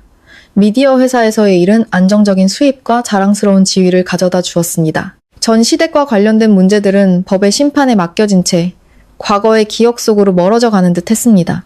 그날 아침, 저는 준호와 다단계 사기 조직과 관련된 형사재판의 1심 선고를 방청하기 위해 휴가를 냈습니다.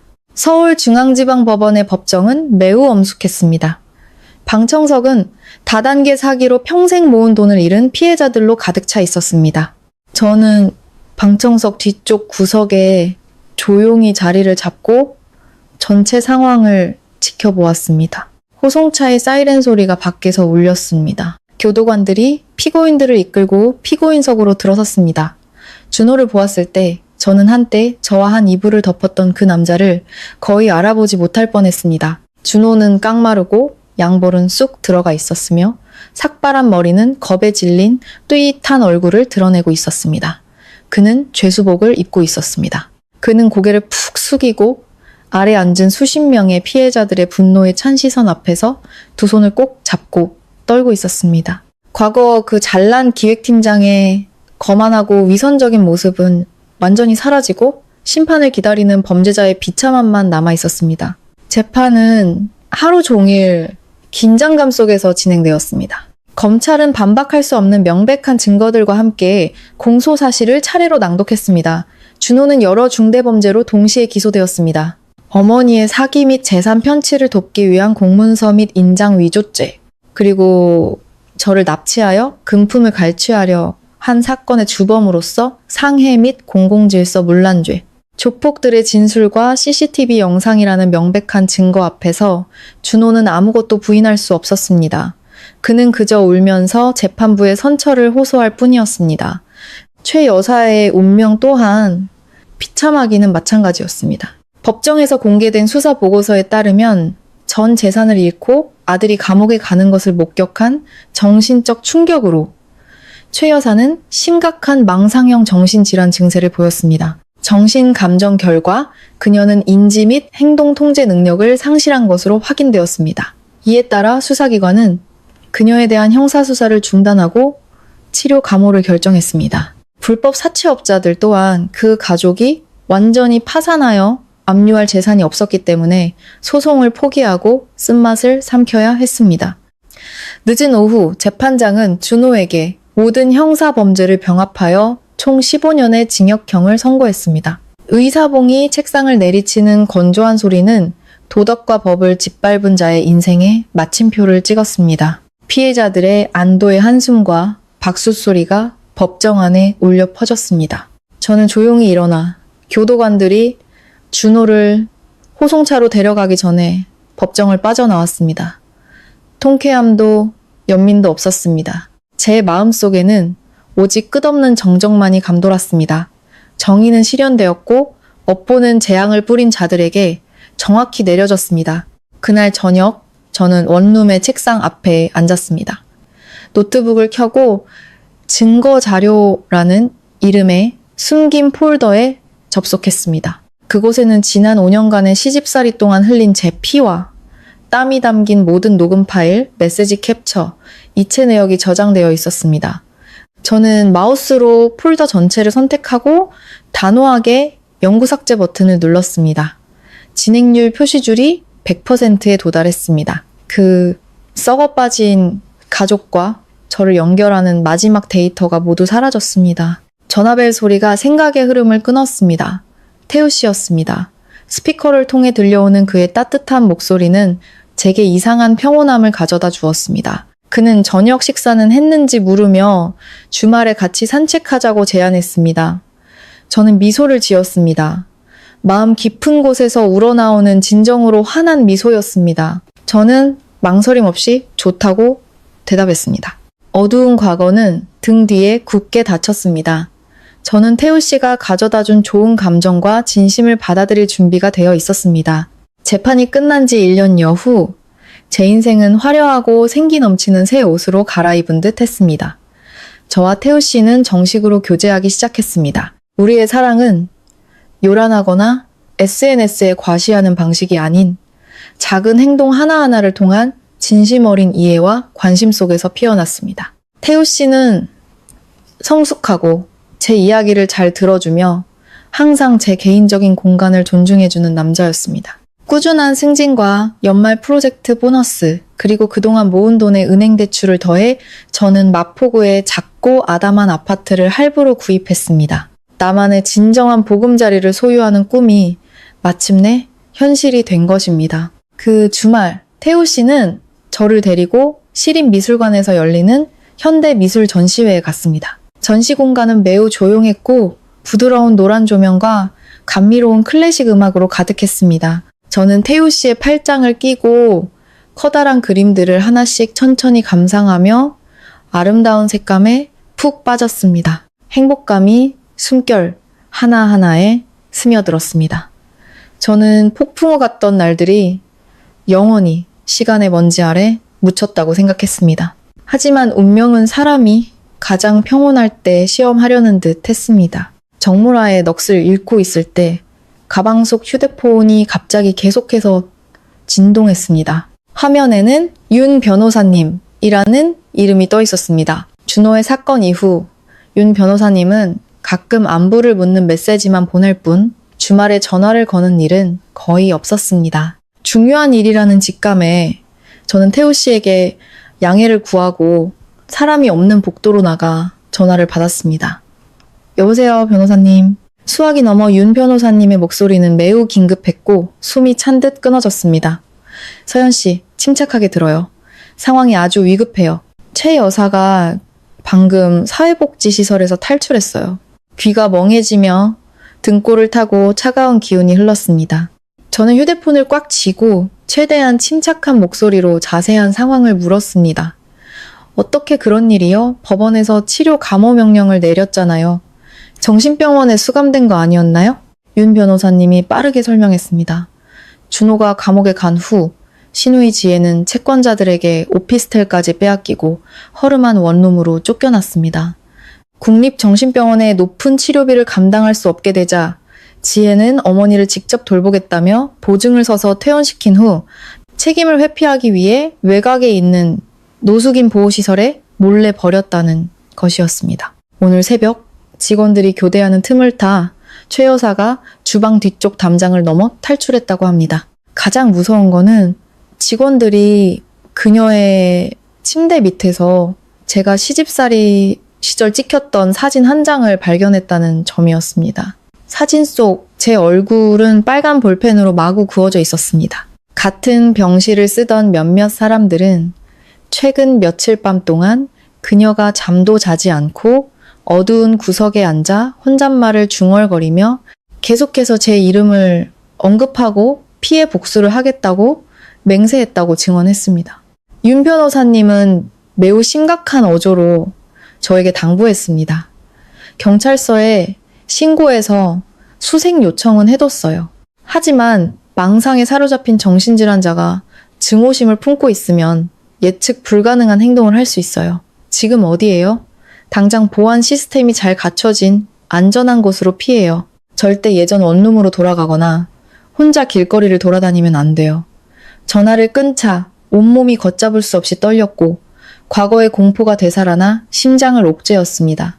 쇠파이프를 들고 문을 부수며 휘발유 병을 들고 집을 불태우겠다고 협박하던 미친 시어머니의 모습이 마음속에 선명하게 떠올랐습니다. 저는 미술관의 대리석 벽에 등을 기댄 채 주변 공기가 숨막힐 듯 무겁게 느껴졌습니다. 눈앞에 아름다운 풍경화가 흐릿해지고 그 자리에는 어둠 속에 도사리는 위험에 대한 극심한 공포가 자리 잡았습니다. 저는 미술관 복도에 얼어붙은 채 서 있었고 손바닥은 식은땀으로 흠뻑 젖었습니다. 제정신이 아닐 정도로 공황 상태에 빠졌을 때 따뜻하고 든든한 손길이 제 어깨를 가볍게 감쌌습니다. 저는 소스라치게 놀라 돌아보았습니다. 태우 씨였습니다. 그는 제 얼굴의 심각한 변화를 즉시 알아채고 걱정스러운 눈빛으로 저를 바라보았습니다. 서연 씨 왜 그래요? 무슨 일 있어요? 안색이 너무 안 좋아요. 누구 전화였어요? 태우 씨의 진심 어린 눈을 보자 그동안 애써 쌓아 올린 강인한 척하던 껍데기가 순식간에 무너져 내렸습니다. 저는 더 이상 그에게 숨기고 싶지 않았습니다. 그가 두려워서 저를 떠날 수도 있다는 것을 알면서도 모든 것을 말하고 싶었습니다. 저는 깊게 숨을 들이쉬고 떨리는 목소리로 윤 변호사와의 통화 내용과 정신질환을 앓는 전 시어머니의 위협에 대해 간략하게 이야기했습니다. 이야기를 다 듣고도 태우 씨는 조금도 놀라거나 저를 탓하지 않았습니다. 그의 얼굴은 굳어졌고 사랑하는 여자를 지키려는 남자의 결단력이 엿보였습니다. 그는 제 과거에 대해 더 이상 묻지 않았습니다. 그는 제 손을 꼭 잡고 미술관 출입구 쪽으로 저를 빠르게 이끌었습니다. 지금 당장 여길 떠나요. 예전 원룸에 물건 가지러 가면 절대 안 되고 새로 산 아파트도 아직 CCTV 설치가 안 끝났으니 위험해요. 우리 집으로 가요. 우리 아파트는 보안이 3중이라 카드키 없는 외부인은 절대 못 들어와요. 나만 따라와요. 태우 씨의 단호함에 저는 이상하게 마음이 놓였습니다. 차를 타고 가는 내내 저는 조수석에 몸을 웅크리고 앉아 거리를 오가는 차들을 말없이 바라보았습니다. 그의 고급 아파트에 도착하자 그는 현관문을 꼼꼼히 잠그고 발코니 커튼을 친 뒤 저에게 따뜻한 물 한 잔을 건네주었습니다. 집이라는 절대적인 안전공간 속 푹신한 소파에 앉아 저는 마음속 이야기를 털어놓기 시작했습니다. 저는 용기를 내어 5년간의 굴욕적인 시집살이, 시어머니의 착취, 준호의 무심한 배신, 다단계 사기로 인한 50억 빚, 그리고 조폭에게 납치될 뻔했던 그 밤의 이야기까지 모두 털어놓았습니다. 저는 말하면서 울었습니다. 그동안 억눌렀던 눈물이 쉴 새 없이 흘러내렸습니다. 저는 이렇게 어둡고 복잡한 과거를 듣고 나면 태우 씨가 저를 부담스러워하고 멀리할까봐 두려웠습니다. 하지만 태우 씨는 어떤 판단도 하지 않고 조용히 제 이야기를 들어주었습니다. 제 이야기가 끝나자 그는 제 곁으로 다가와 제 뺨의 눈물을 부드럽게 닦아주었습니다. 그는 저를 품에 꼭 안아주었습니다. 따뜻함과 든든함이 전해지는 포옹이었습니다. 서윤 씨, 그동안 너무 힘들었겠네요. 이제부터는 혼자 싸우지 않아도 돼요. 밖의 모든 폭풍은 내가 문 앞에서 막을게요. 당신은 그냥 내 곁에서 행복하고 평화롭게 살기만 하면 돼요. 당신을 상처 입히려는 그 어떤 자로부터도 내가 항상 방패가 되어 지켜줄게요. 그날 밤, 저는 태우 씨의 품에 안겨 소파에서 잠이 들었습니다. 다음날 아침, 전화벨 소리에 잠에서 깼습니다. 윤 변호사님이 제 가슴을 짓누르던 무거운 돌덩이를 완전히 내려놓게 해주는 소식을 전해주었습니다. 순찰 중이던 경찰이 새벽녘에 최 여사를 발견했다고 합니다. 그녀는 도심에서 멀리 떨어진 외곽의 한 버스터미널 근처에서 완전한 기억 상실 상태로 배회하고 있었습니다. 옷은 흙투성이었고 입으로는 알아들을 수 없는 말을 계속 중얼거렸다고 합니다. 아마 하룻밤의 도주로 인한 굶주림과 탈진으로 그녀의 정신질환이 최악의 단계로 접어든 것 같았습니다. 관할 파출소는 조서를 작성하고 법의 감시 아래 엄격하게 관리되는 국립정신병원에 그녀를 인계했습니다. 전시댁이라는 이름의 마지막 위협이 공식적으로 제거된 것입니다. 저는 안도의 미소를 지으며 태우 씨 집 창문으로 쏟아지는 눈부신 아침 햇살을 바라보았습니다. 모든 것이 정말로 끝났습니다. 시간이 흐르면서 과거의 모든 원한은 묻혔습니다. 인과응보의 법칙은 그 악독한 가족 각자에게 합당한 운명을 안겨주었습니다. 최 여사는 국립정신병원의 내 벽 안에 영원히 갇혀 남은 생을 인지 능력 없는 광기 속에서 보내게 되었습니다. 명품을 걸치고 물 쓰듯 돈을 쓰던 신우이 지혜는 세상의 풍파에 시달리며 안정적인 직업도 없이 친척들의 냉대까지 받게 되었습니다. 그녀는 한 대형 마트의 상품 진열원으로 취직했습니다. 매일 10시간 넘게 서서 일하며 쥐꼬리만한 월급을 받고 외곽의 허름한 원룸에서 고단하게 살아가고 있습니다. 인생 역전을 꿈꾸던 뻔뻔한 내연녀 이나영은 자살 시도 실패 후 집주인에게 쫓겨났습니다. 그녀는 시골에 계신 부모님 손에 이끌려 고향으로 돌아가 유흥했었던 사채 빚을 갚아야 했습니다. 그녀의 가족은 결국 사채를 갚기 위해 이웃 마을의 20살이나 많은 호라비에게 그녀를 시집 보냈습니다. 바람을 심은 자들은 모두 폭풍을 거두었습니다. 제게는 청춘의 가장 빛나는 날들이 이제야 비로소 시작된 듯 했습니다.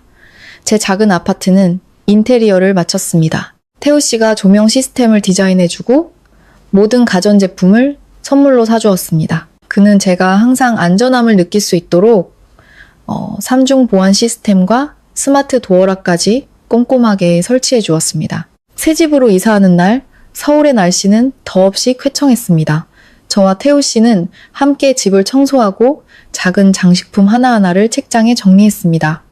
아파트는 비록 60제곱미터도 채 안 되지만 햇살이 가득 들어와 매우 아늑한 공간을 만들어 주었습니다. 그날 저녁, 저는 손수 집들이 음식을 차려 태우 씨를 대접했습니다. 진수성찬은 아니었지만 그가 좋아하는 돼지갈비찜, 된장찌개, 그리고 몇 가지 소박한 가정식 반찬들이었습니다. 우리는 통유리창 옆 작은 식탁에 마주 앉았습니다. 밤의 도시 풍경이 눈부시게 아름다웠습니다. 식사는 즐거운 분위기 속에서 이어졌고 웃음소리가 새 집의 서먹함을 몰아냈습니다. 저녁 식사가 끝나자 태우 씨는 따뜻한 연잎차 2잔을 타서 테이블로 가져왔습니다. 그는 매우 깊고 진지한 눈빛으로 저를 바라보았습니다.